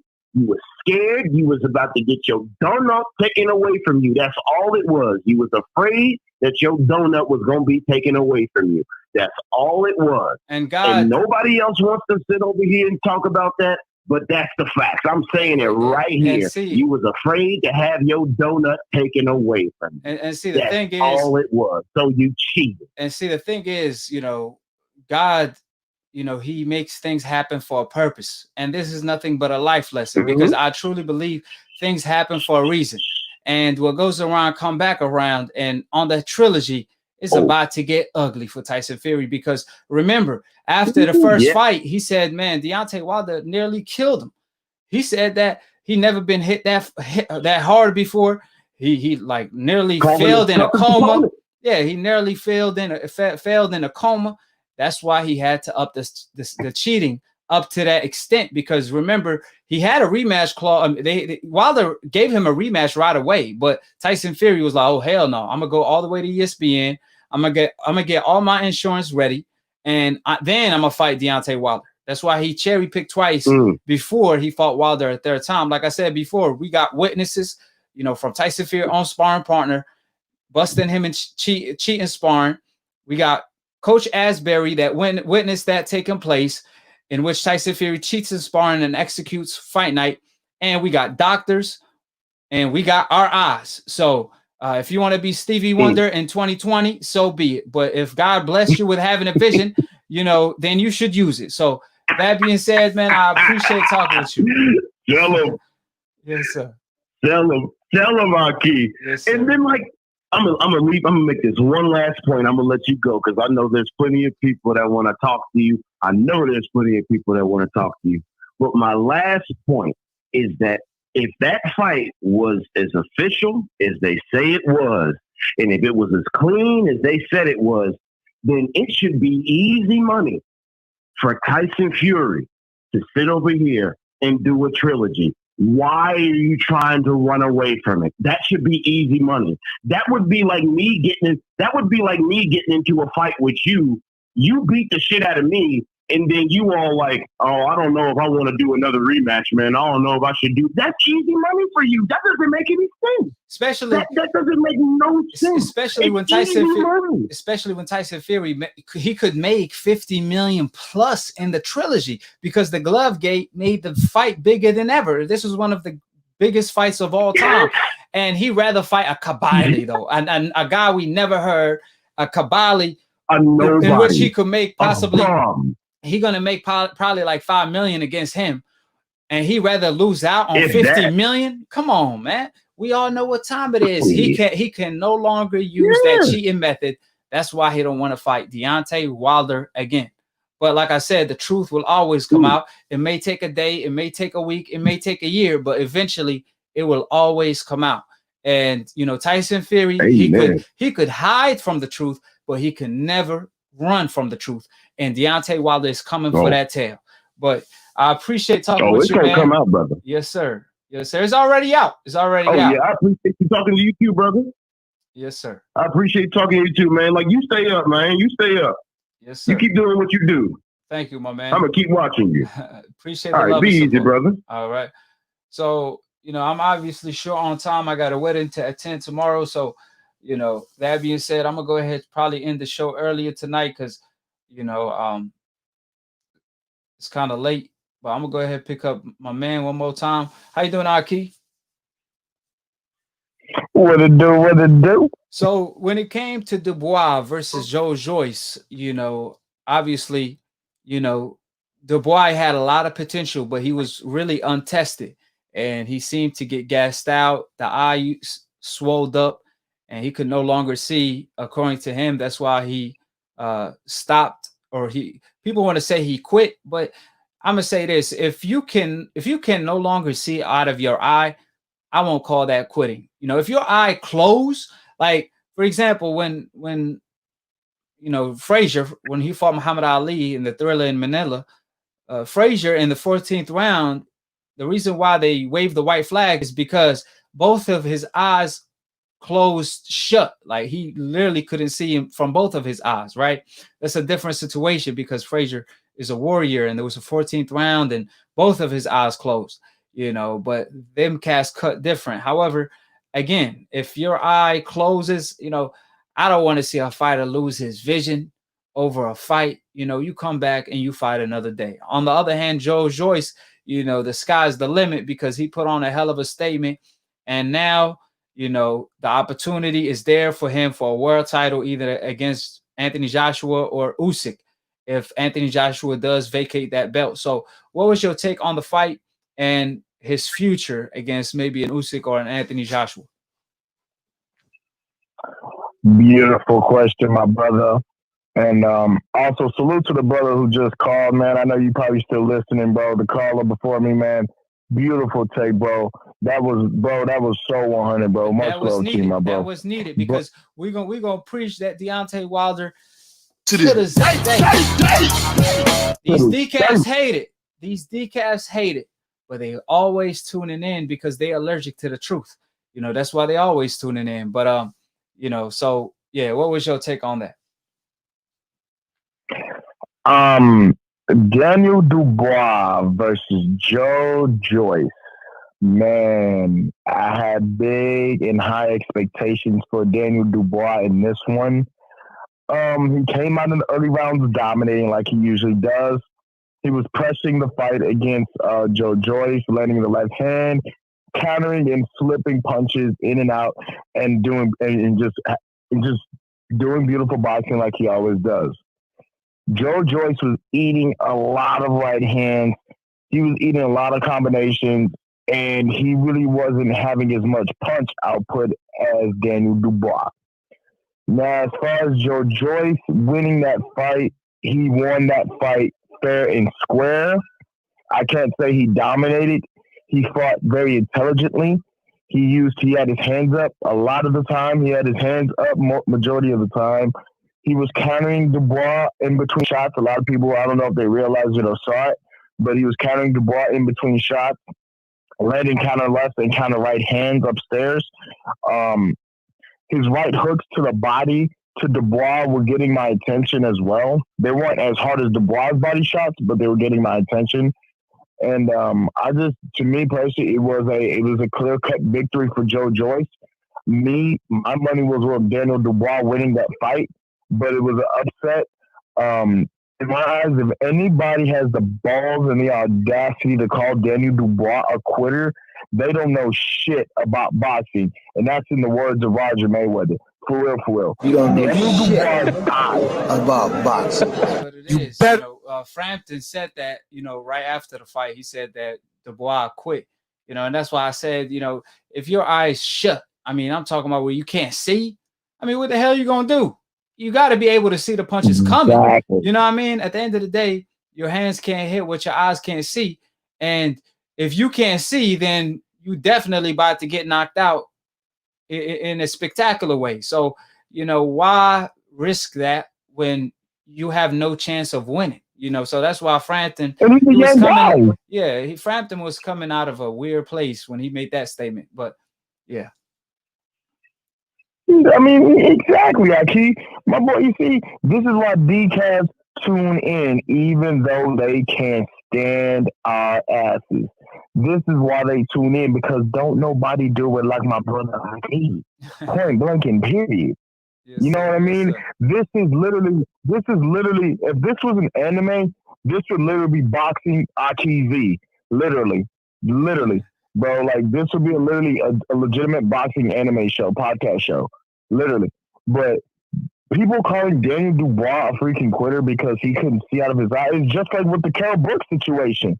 They might as well call Kell Brook a quitter. Since he took a knee when Errol Spence did what he did. His eye socket was broken. Daniel Dubois, he should have suffered a serious eye injury. His eyeball looked like it looked like a mini butt cheek on his freaking face, bro. Like, I mean, it was just wrong. We could clearly see that he can't see from the eye because it's shut. So, you know, he was hard at it. Yeah, so if you're in that position, you're going to fight on for what? When you already lost, you know what I'm saying? So, you know, it ain't like Dubois was winning the fight. He was losing the fight anyway, you know, up to that point, because Joe Joyce had the, he had the, you know, the momentum on his side. So, yeah, like I said. Yeah, you can see the shift in the fight. Yeah. So, like I said, at the end of the day, you know, it is what it is. You come back to fight another day. But as far as Joe Joyce, what do you think his potential is at the heavyweight division? Can he win a world title? Is he a threat to Anthony Joshua in the UK? Or can he be an Usyk for that WBO title if Anthony Joshua vacate the belt? That's a beautiful question as well. Me personally, in my eyes, I feel like Joe Joyce versus Alexander Usyk is more of a contenders fight for me personally, for Anthony Joshua. I feel like those two should fight first before fighting Anthony Joshua, regardless if Anthony Joshua vacates or decides to keep the belt, which I deeply believe he might vacate to give, you know, other fighters opportunity. Who knows? We don't know. You know, a lot of stuff goes down in the UK behind closed doors. But in my personal opinion, if I was Joe Joyce, I would be smart. I would be precise about my moves. I would definitely go after an Alexander Usyk first before thinking about Anthony Joshua or any of the big names that we have in the heavyweight division. In my honest opinion, I still count Daniel Dubois in the mix. I just feel like he had a bad night. You know, he lost later in those rounds. The momentum shift was just like you said, AKHi. You know, he started losing those later rounds, and the momentum shift started happening. And, you know, and it was just a bad night for him. But I do not count him out of the heavyweight division. I deeply believe that if Joe Joyce goes against Alexander Usyk, that will be a great fight. Early on now, as far as this year or next year, I would have to favor Alexander Usyk, because Alexander Usyk is at the top of his game right now. He's basically the Lomachenko of the heavyweight division. The only difference is he has a chin. He keeps his hands up, and he's not afraid to get in there and get and dog it out with you. He's not afraid to have some Sean Porter moments in there with you. And I would deeply have to favor Alexander Usyk for that. Yeah, I As think. far as now, though, Yeah, I think the Joe Joyce will be a real test for Usyk. I think I might even have to favor Joe Joyce in that fight if he could apply the same pressure and use that sharp jab. I think he probably could drown Usyk in the later rounds, but yeah, Usyk he definitely could possibly edge that fight. In particular, Dubois on the other hand, he definitely could come back. He might want to lose some of the muscle. Kind of shred a little bit because he gassed out too early.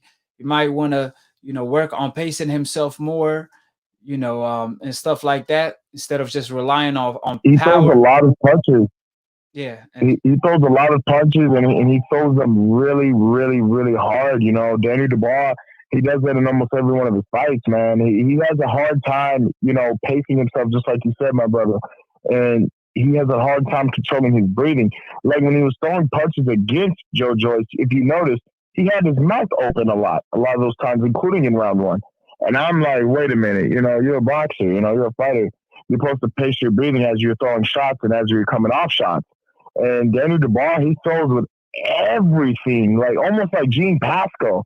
He throws with everything, dude. And and that was his downfall against a skilled fighter in Joe Joyce, who, in my honest opinion, was very, very intelligent, articulate, and it was very a precise precision fight for Joe Joyce. And kudos to Joe Joyce. But as far as Alexander Usyk, now, like I said, just as of now, I would have to favor Usyk. As far as later along down the line, maybe 5 years from now or a couple years from now, I definitely believe that Joe Joyce would definitely beat him by knockout because Joe Joyce hits really hard. And I believe that Joe Joyce has more power than Alexander Usyk. yes, You know what I mean?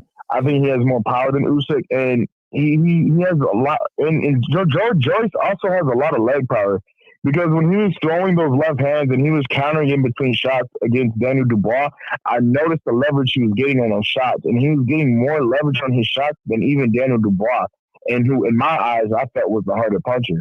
right. So, to me, that would be an amazing, amazing fight, and I definitely would love to see who would come out on top on that fight. Yes, sir. But Yes, I want to know, who do you think would win out of Joe Joyce and Anthony Joshua in a future fight? I mean, I gotta see how he looks against like an Usyk, But at the moment, I think I have to favor Anthony Joshua. I think Anthony Joshua got the skill, and he's too experienced to, just let his hand fly and gas himself out. That he knows how to, use his boxing skills, and just if he can't get the knockout, get a decision on Joe Joyce. So yeah, I definitely see Anthony Joshua winning that fight. Awesome. That is amazing, brother. But I also have one more question for you, bro, because I have to know. Terrence Crawford versus Sean Porter, Errol Spence. Who do you think is up next for Terrence Crawford? And what do you think might happen for him? Because as of right now, everybody's calling my boy a ducker. I don't like it. I really don't appreciate it. They're saying he's not number one in the world right now. They're saying that he still has more to prove. Well, look, if Sean Porter wants to fight, he could go ahead and activate that mandatory position. He's ranked number one. So Crawford said if Sean Porter activate that mandatory position, so be it. He gonna obviously fight him because he won't vacate the belt. So, if that's if Sean Porter really want to fight. On the other hand, I don't see Terrence Crawford getting neither of them fights until he go to PBC, because right now, the way things are going with Top Rank, either they're going to settle out, and maybe if he could buy himself out of his own contract, he's going to do so. If not, then he's going to fight whoever they present to him, get that guarantee money. Once the contract is up, which is less than a year now, then he's going to go to PBC and fight the fights that everybody want to see him in, which is the Errol Spence fight, the Sean Porter, Keith Thurman, and you name it. So the sky's the limit. I have him pound for pound number one on my book because he's the most dominant. He moved up divisions, and he did what he had to do against the opponents that was presented in front of him, and he never shied away from any opponent. So at the end of the day, people lie, women lie, And you know, when it comes to Terrence Crawford, you know, his performances, his dominance in the ring, that don't lie. So regardless of how critical you are of Crawford, he displayed his skill time and time again. I mean, when he goes to southpaw, it's like he goes Super Saiyan. So, you know, it's like, man, what can you really do with this guy? The only man that I could really see possibly beating him is Errol Spence, but that too is a 50-50 fight. So, yeah, that being said, let me get back with you. Let me pick up this call real quick, and I'll be right back with you. Go ahead, Cook. How you doing, AKHi? Who this is, and where you calling from? AKHi, you hear me, big dog? Yes, sir. Hey, this is David down in Tennessee, man. I was down in the last live chat. Dude named Anthony's like, hey, call in. So had a couple inputs on some of the things you been going over and talking about, and a little insight on the game from my perspective. Maybe get your thoughts on this thought process. But I do want to agree with you with Terrence Crawford. He a dog, always gonna be a dog. He ain't gonna get them fights until you get away from Bob Arum, man. There's a lot of politics in boxing that prevent a lot of these big fights. But I wanted to touch on the Wilder thing a little bit. I noticed some of the videos you had about the glove, and I agree. Patton did look suspect in them gloves. You know what I'm saying? Like I agree with you on the Patton. But I will say, as a team in boxing, it's it's the coach's job to catch those patterns being missing, or if there's anything wrong with hand wraps being dipped in water, turned into a cast, or gloves being off. That trainer has to catch that prior to going in the ring, similar to how Mayweather did before he fought Maidana. You know what I mean? But on the flip side, with Wilder, a lot of people, man, this is gonna go a little deep. A lot of people calling for the third fight. They want to see the third fight, and I will tell you from experience, once a fighter gets dropped like that, once you touch that canvas, they call it like losing your virginity. Once you touch that canvas, you kind of turn into a different fighter. Some fighters can bounce back, but it would be wild for Wilder to take it back to the drawing board, get a tune-up fight before he step back in there with Fury. You know what I'm saying? Because I ain't gonna knock Fury. He's a talented fighter. He's slick, and he can move to be his size. But you kind of need to take it back to the basics and touch up on some of them fundamentals as far as fighting backwards, fighting off the back foot, turning fighters, knowing how to get a boxer off you when he put his weight on you. It's like some fundamentals he might have missed because he started late. But the thing about Fury not wanting to fight him for this third fight goes into the politics side. They say something about, he missed his rematch clause time, which I would have to, if that did happen, I have to attribute that to his team. The lawyer should have caught that, you know what I'm saying? Coaches should have caught the glove thing. And, Wilder was at the top, so it's like, hey, if it ain't broke, don't fix it, but you still got to perfect your craft like Terrence Crawford, you know what I'm saying? He said, hey, man, I'm going to work on this southpaw even if my coaches told me not to. I'm going to perfect this, so I got another weapon in my arsenal. But the thing with Fury, you got to think about it from the United States across the pond type thing. Fury got them belts. Let's say they missed the rematch clause or whatever. If you fight Joshua, them belts stand over in Britain. You know what I'm saying? They stand over across the pond. And that's the way those promoters over there want it, because that's where all the money at, the heavyweight division.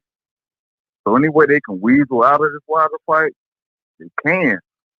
But it's really a blessing in disguise, because it gives Wilder his time to get his facilities back straight, get his team back straight, get his fundamentals down. So when he do come back, don't matter who it is, he's a force to be reckoned with. You see what I'm saying?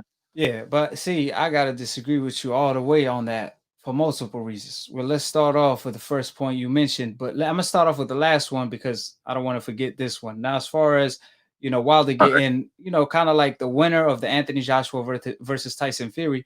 Wilder don't want that. Wilder want his revenge right away because he feel like Anthony Joshua gonna beat him, because now Tyson Fury can't cheat, and Anthony Joshua beat him. Now Deontay Wilder look extremely horrible, so he want to get his revenge on Tyson Fury himself. He don't want Anthony Joshua to get the bag beating Tyson Fury while Tyson Fury had to cheat against him.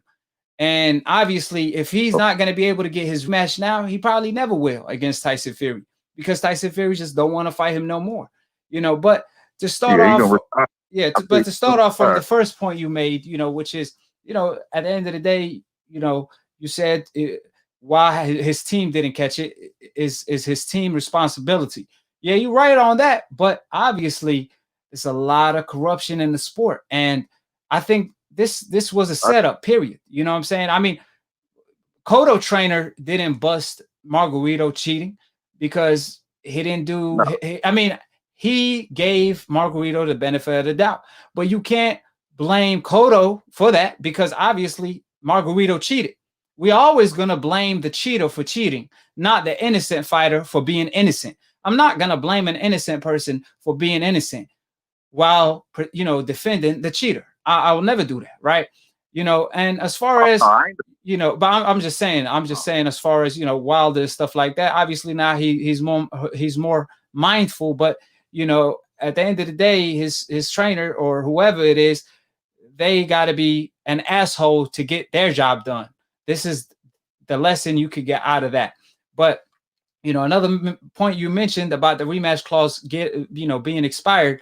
The rematch clause didn't get expired because it lasts for a year.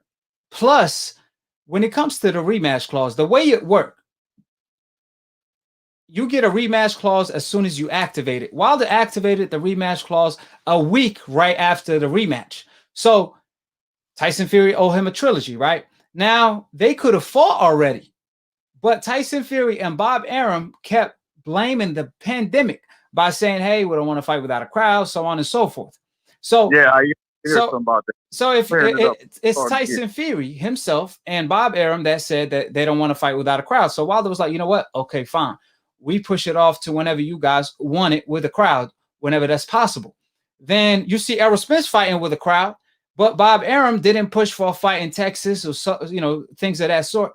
He still wanted probably on the north side or the east side. Nevertheless, when the fight was going to come to fruition, December 19th, Fox and ESPN agreed. They had a mutual agreement to push the fight January because that wasn't a good date. These both companies, ESPN is Tyson Fury company that he fights for, they made that decision. So Tyson Fury, all of a sudden, he want to pull out? Nah, you can't do that. He wanted to fight Kabaili. You said it's politics, right? At the end of the day, they don't want to, the UK want that fight to happen in the UK. But you always got to be mindful that Tyson Fury is not fighting Anthony Joshua right away. He was trying to fight Kabaili. Hold on. Why would you want to fight Kabaili? Why wouldn't you just honor your trilogy the month right after? Yeah, but he want to fight Kabaili. Yeah, he want to fight Kabaili for $5 million instead of making $50 million fighting Deontay Wilder. So if he didn't cheat, that should be easy money, especially the way he put Deontay Wilder down, like you said. And the last thing, the point you made, Wilder could possibly not be the same. Remember, Wilder didn't get knocked out. Wilder was still on his feet fighting back. But there's been multiple fighters that fought in the past, got stopped, got knocked out. I mean, Cotto come to mind, Manny Pacquiao. He was devastatingly, he got knocked out in a very devastating fashion. He came back better than ever. Deontay Wilder, he didn't even suffer a knockout. He just got dropped. You could tell Tyson Fury tampered with his gloves. So he felt like he's still the same, and he want his revenge. He felt like, listen, I brought you out of the mud. I gave you an opportunity. I gave you a 50-50 split. Yep. And you just cheated me and went across the pond. That's not going to fly. So we have to be mindful of these things. And like I said, you think Tyson Fury cheated, right? Now, I'm going to be very real with you. I don't know if it was his coach. I don't know if it was Tyson Fury. I will say the padding in the glove looked like it was redistributed. Right. So But I will say this again. I mean, that's been going on since boxing started. And on a professional level, your team got to catch it because it ain't going to stop. Something's going to continue to happen. I'm not saying it's okay to cheat, but the team has to catch it. That's the main point I'm making on that. We know. Yeah, but we know form of fashion because me and you both know we can harp on it, we can talk about it. They're not gonna get that man the W back. You know what I'm saying? But we're not asking for the W back because we're not asking for the W back because obviously when it comes to that, there's a lot of politics. But let me say this: there's a lot of politics that come into play with that. You know, the casinos, a lot of people bet on the fight. So if they reverse the win, the people are going to want their money back. The people are going to want their money back that lost money on betting on Deontay Wilder, right? But what Wilder's asking for is his trilogy. He want to get justice, not in the courtroom. That's the point. He want to get his justice with his right hand. So all I'm saying is Tyson Fury has a rematch to honor because you can see as soon as they went to mediation, what happened? Tyson Fury fight against Kabayli got canceled because, you know, it was ruled that Tyson Fury, hey, you got to honor your trilogy and you can't be fighting Kabayli during mediation. That's why that fight got canceled. So that's just a little further proof that Tyson Fury owes Deontay Wilder a trilogy. The fact that he don't want to hop in with the ring further proves that he cheated. You know what I'm saying? I'm sure on time. So go ahead and make your last point. I guess you might know this, and I might know this, but a lot of people out there don't know.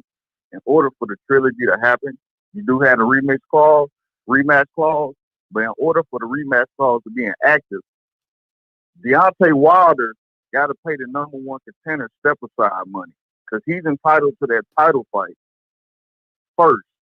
Now, if no step-aside money... Hold on. Repeat that. You said...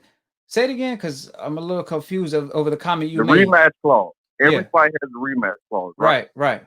But as number one contender, if I'm the number one contender and you lose the belt, I'm entitled to that first fight unless you pay me step-aside money. Who's the number one contender? Who's the number one contender? Man, it was either I don't know. I just know this how the rules of the game work. The rules, I'm gonna tell you, but no, that's not how it worked because the way Wilder activated his rematch. But mind you, hold on, the way the rules work, Wilder activated his rematch right away a week after the fight. So the way the rules work, Tyson Fury owes him a rematch right away. Tyson Fury mandatory is not due anymore because Dillian White got knocked out by Povetkin. So that's not even a problem. That's out of the way. And Tyson Fury is not even trying to fight his mandatory. He's trying to fight an unknown fighter, Kabayli, that no one ever heard of, right? So, like I said, either way you look at it, Tyson Fury is guilty. I ain't trying to argue with you, but there's no argument. You're not arguing because there's no argument because the facts remain the same. Tyson Fury owes Deontay Wilder his trilogy, and he's trying to get out of the fight because he clearly cheated, regardless of who mistake it was. Only a cheater knows how to get away with cheating. And Tyson Fury thinks outside of the box when it comes to cheating. So ain't no telling how he got the job done, but we know he got the job done because our eyes tell us he got the job done. We could clearly see his right glove tampered with because we could see all his four knuckles. You know what I'm saying? So anyways. I respect your content and I respect your argument, but I'm just going to keep it a buck with you. You ain't keeping it a buck. Wilder. You ain't keeping it a buck, my man. Wilder. Look, I'm keeping it a buck with you with step-aside money. Look, I've been in the boxing What game. step-aside money? Wilder refused the step-aside money. Wilder, they try to give him step-aside money, but Wilder refused the step-aside money because he won his trilogy. Tyson Fury is obligated to fight Deontay Wilder a third time because Wilder refused the step-aside money. So what's step-aside money you talking about? Outside of Wilder's situation, Tyson Fury's situation, if a number one contender, who's the number one contender? I mean, this outside of Wilder's situation, any weight class, if a champion loses his belt and it's not the number one contender that won it, the number one contender is entitled to that fight. Who's the number one contender? Who's the number one contender? at the time he lost, it was Dylan White. What's going on with Dylan White right now? Where he at? He knocked out. He trying to get a Povetkin rematch. Yeah, he got knocked out by so that's Povetkin. not an issue. Why are you bringing up an issue that doesn't exist? Tyson Fury's not trying to fight Dylan White nor neither Povetkin. He's trying to fight Kabali, a nobody. Tyson Fury has a fight to fulfill. He has to honor his trilogy. But the reason why he don't want to honor it because he cheated and he doesn't want to get exposed. So, anyways, my brother, a lot of money, but Wilder not ready for Fury. Yeah, but you talking first fight. Okay, he cheated. Didn't you say? You said, but okay, if he barely won the first fight, why did he have to cheat in the second fight even more? Bro, that's up. I don't know. You gotta ask Tyson Fury that. I'm asking you that. I'm not talking to Tyson Fury. I'm talking to you. So why did Tyson Fury? Well, why Tyson Fury cheated? Because you acknowledged that he cheated. You said there was something clearly wrong with his right glove because you could clearly see padding being removed and distributed unevenly. So why did he have to cheat if he felt like he got all them skills? But before he got dropped, he was handling Wilder. Why he cheated in the first fight anyway? He cheated in the first fight anyway by tampering with his left hand. But why did he have to? If you felt like okay, I tampered with my left hand, but I think I could beat Deontay Wilder. Why he had to cheat even more in the second fight? Because he got dropped the first fight, man. That's all I can think. I don't know. I ain't Tyson Fury. All I know is I appreciate it, my man. I appreciate it. Can't handle Fury right now, bro. Okay, well, tell the man not to cheat. You know, if he could handle Wilder, why he had to cheat? That makes no sense. You don't believe that. You don't believe that. Because if you believe that, you would have been able to explain to me why Tyson Fury had to cheat the second time if you felt like he could handle Deontay Wilder. But he's been cheating his whole life, bro. He been up the first time he got caught, bro. Right. That's so the first time he got caught. Okay. So that's just something he do. Okay. That's something he do. So you cool with cheating? So you cool with cheating? So you know he cheated, but you don't want to see the trilogy? Yeah, I want to see the trilogy, but I'm telling you so what are we talking about then? As far as skill set, Wilder is not ready for that. Supposedly, 80% of the people Deontay Wilder fought are more skilled than him, though, and he knocked them out. You could ask Luis Ortiz that. So it ain't all about skill. Right? At the end of the day, Wilder got that equalizer, which is his right hand, which is his power. And that he displayed it every single time he hopped in the ring. That's why Tyson Fury has to cheat. So if the man cheated, you acknowledge that. If the man owes Deontay Wilder a rematch, you know that. So what's the issue here? I don't even know what we talking about. I don't even know what we debating, bro. Because like I said, there's nothing really up for debate. The first thing I said was it would be wise for him to take a tune-up fight and get his fundamentals right. Because if he had a tight defense, he wouldn't have got punched in the head with a tamper glove. It don't matter though. It don't matter. It don't matter about his defense because Tyson Fury had different power because he cheated. In the trilogy, Tyson Fury is not gonna have that much power, so he won't be that effective with his game plan in the second fight because he's pillow fisted. So he won't be doing that type of damage to Deontay Wilder anyway. On the other hand, Wilder will still be able to deliver the same type of damage with one blow. And if you swim, you're going to get wet. If you box, you're going to get hit. All it takes is one. So if you make one mistake, if you're not perfect for 1 second, it's lights out. That's how I've always been with Deontay Wilder. If Luis Ortiz cheated like Tyson Fury did, he would have did the same thing to Deontay Wilder that Tyson Fury did and even more. So it ain't about defense. It's about the fact that Tyson Fury cheated. But I appreciate talking with you. His fundamentals ain't where they need to be. Yes, sir. Yes, sir. I gotta go, man. I'm almost out on time.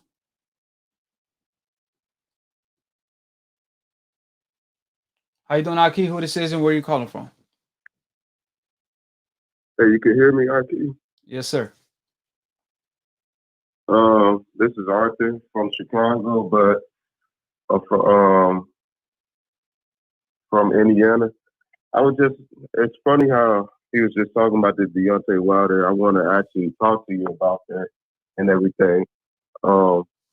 I could demonstrate it to you on video and everything that what's his name? Tyson Fury is a cheat. Whether we want to like it or not, like you said, we got 20/20 vision. Our eyes can see the truth. But the thing is, people are fans of Tyson Fury, and they do not want to accept the truth.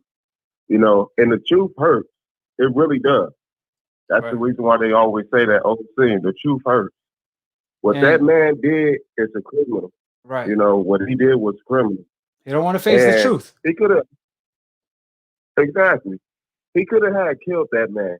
At the end of the day, it's a sport, not a bear brawl, you know, not a street fight. It's a sport.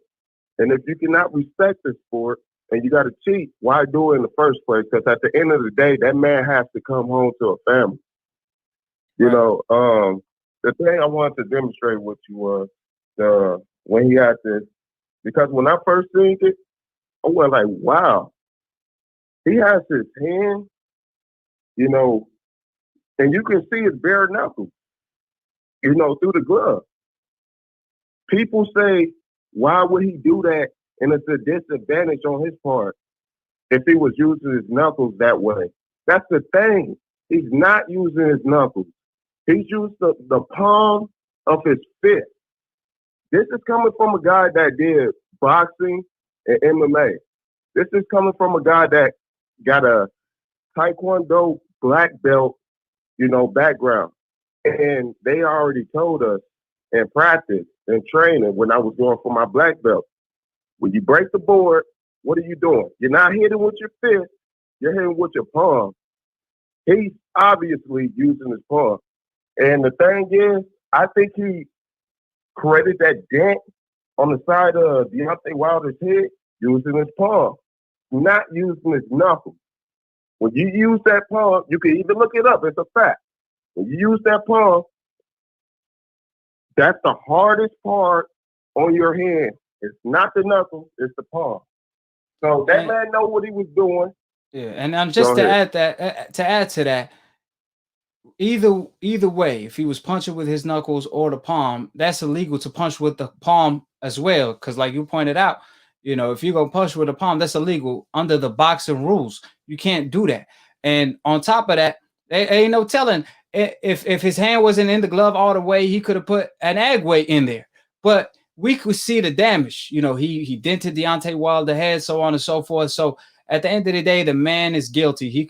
He pretty much should be charged for attempted murder in the ring because obviously he resorted to cheating in order to get the W. So at the end of the day, the man is guilty.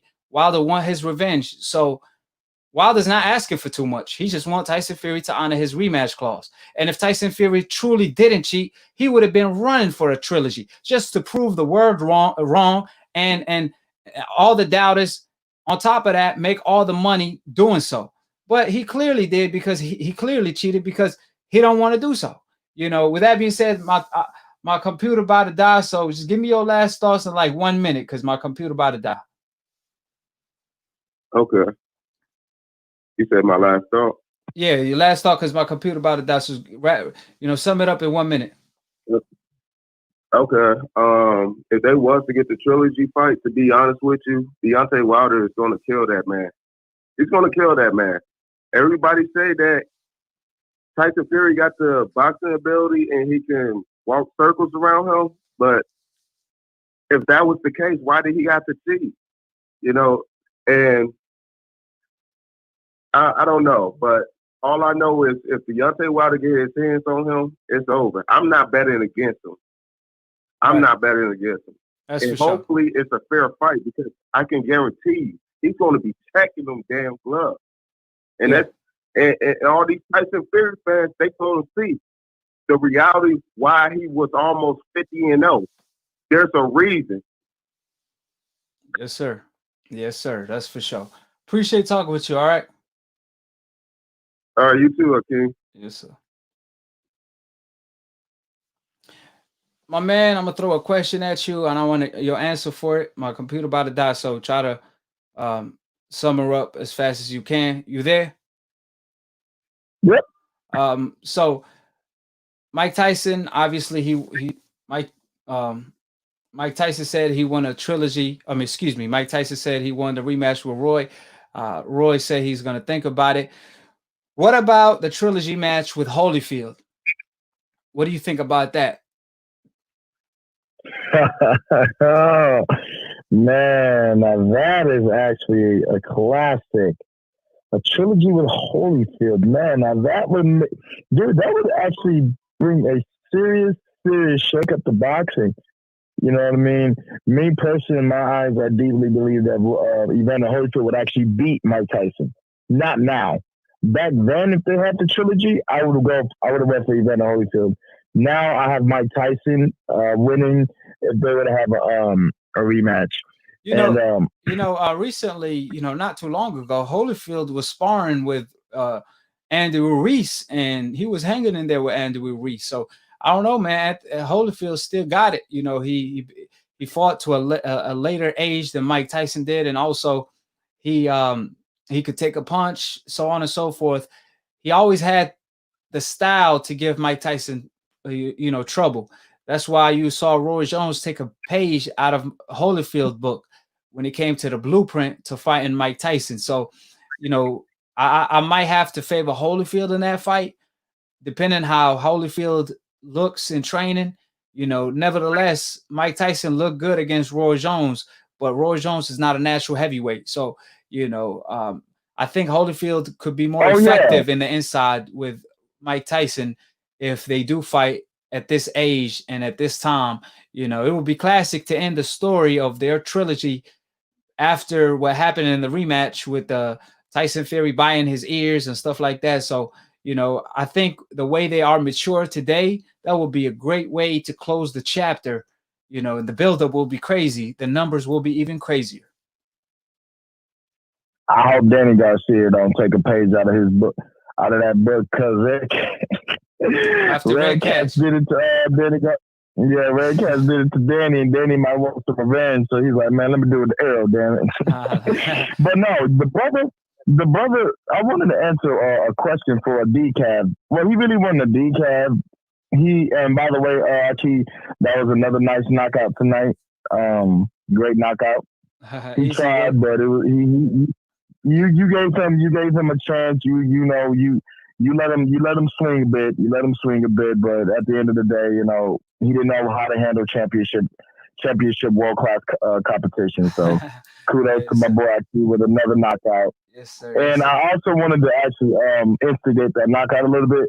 He said, name one fight that Deontay Wilder knocked somebody out on the back foot. My brother, in the words of Roger Mayweather, again, you don't know nothing about boxing, bro. He knocked out Arthur Spuka on the back foot. Yeah. I mean, at the end of the day, Deontay Wilder fought Stavern, I think that's his name, Stavern off the back foot the first time the whole night. Obviously Stavern. The whole night, all 12 rounds. Yeah, Stavern is a shorter fighter, so Wilder be more effective, and he don't have to worry about the reach. But again, he still showed.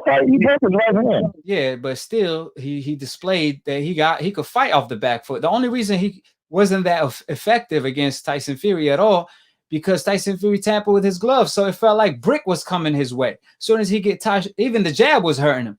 You know what I mean? But with that being said, I gotta let you go, my brother. My computer about to die, so I'm gonna go ahead and let you go. All right? Yes, sir. I love you, AKHi. Yes, sir, man. Great talking with you, my brother.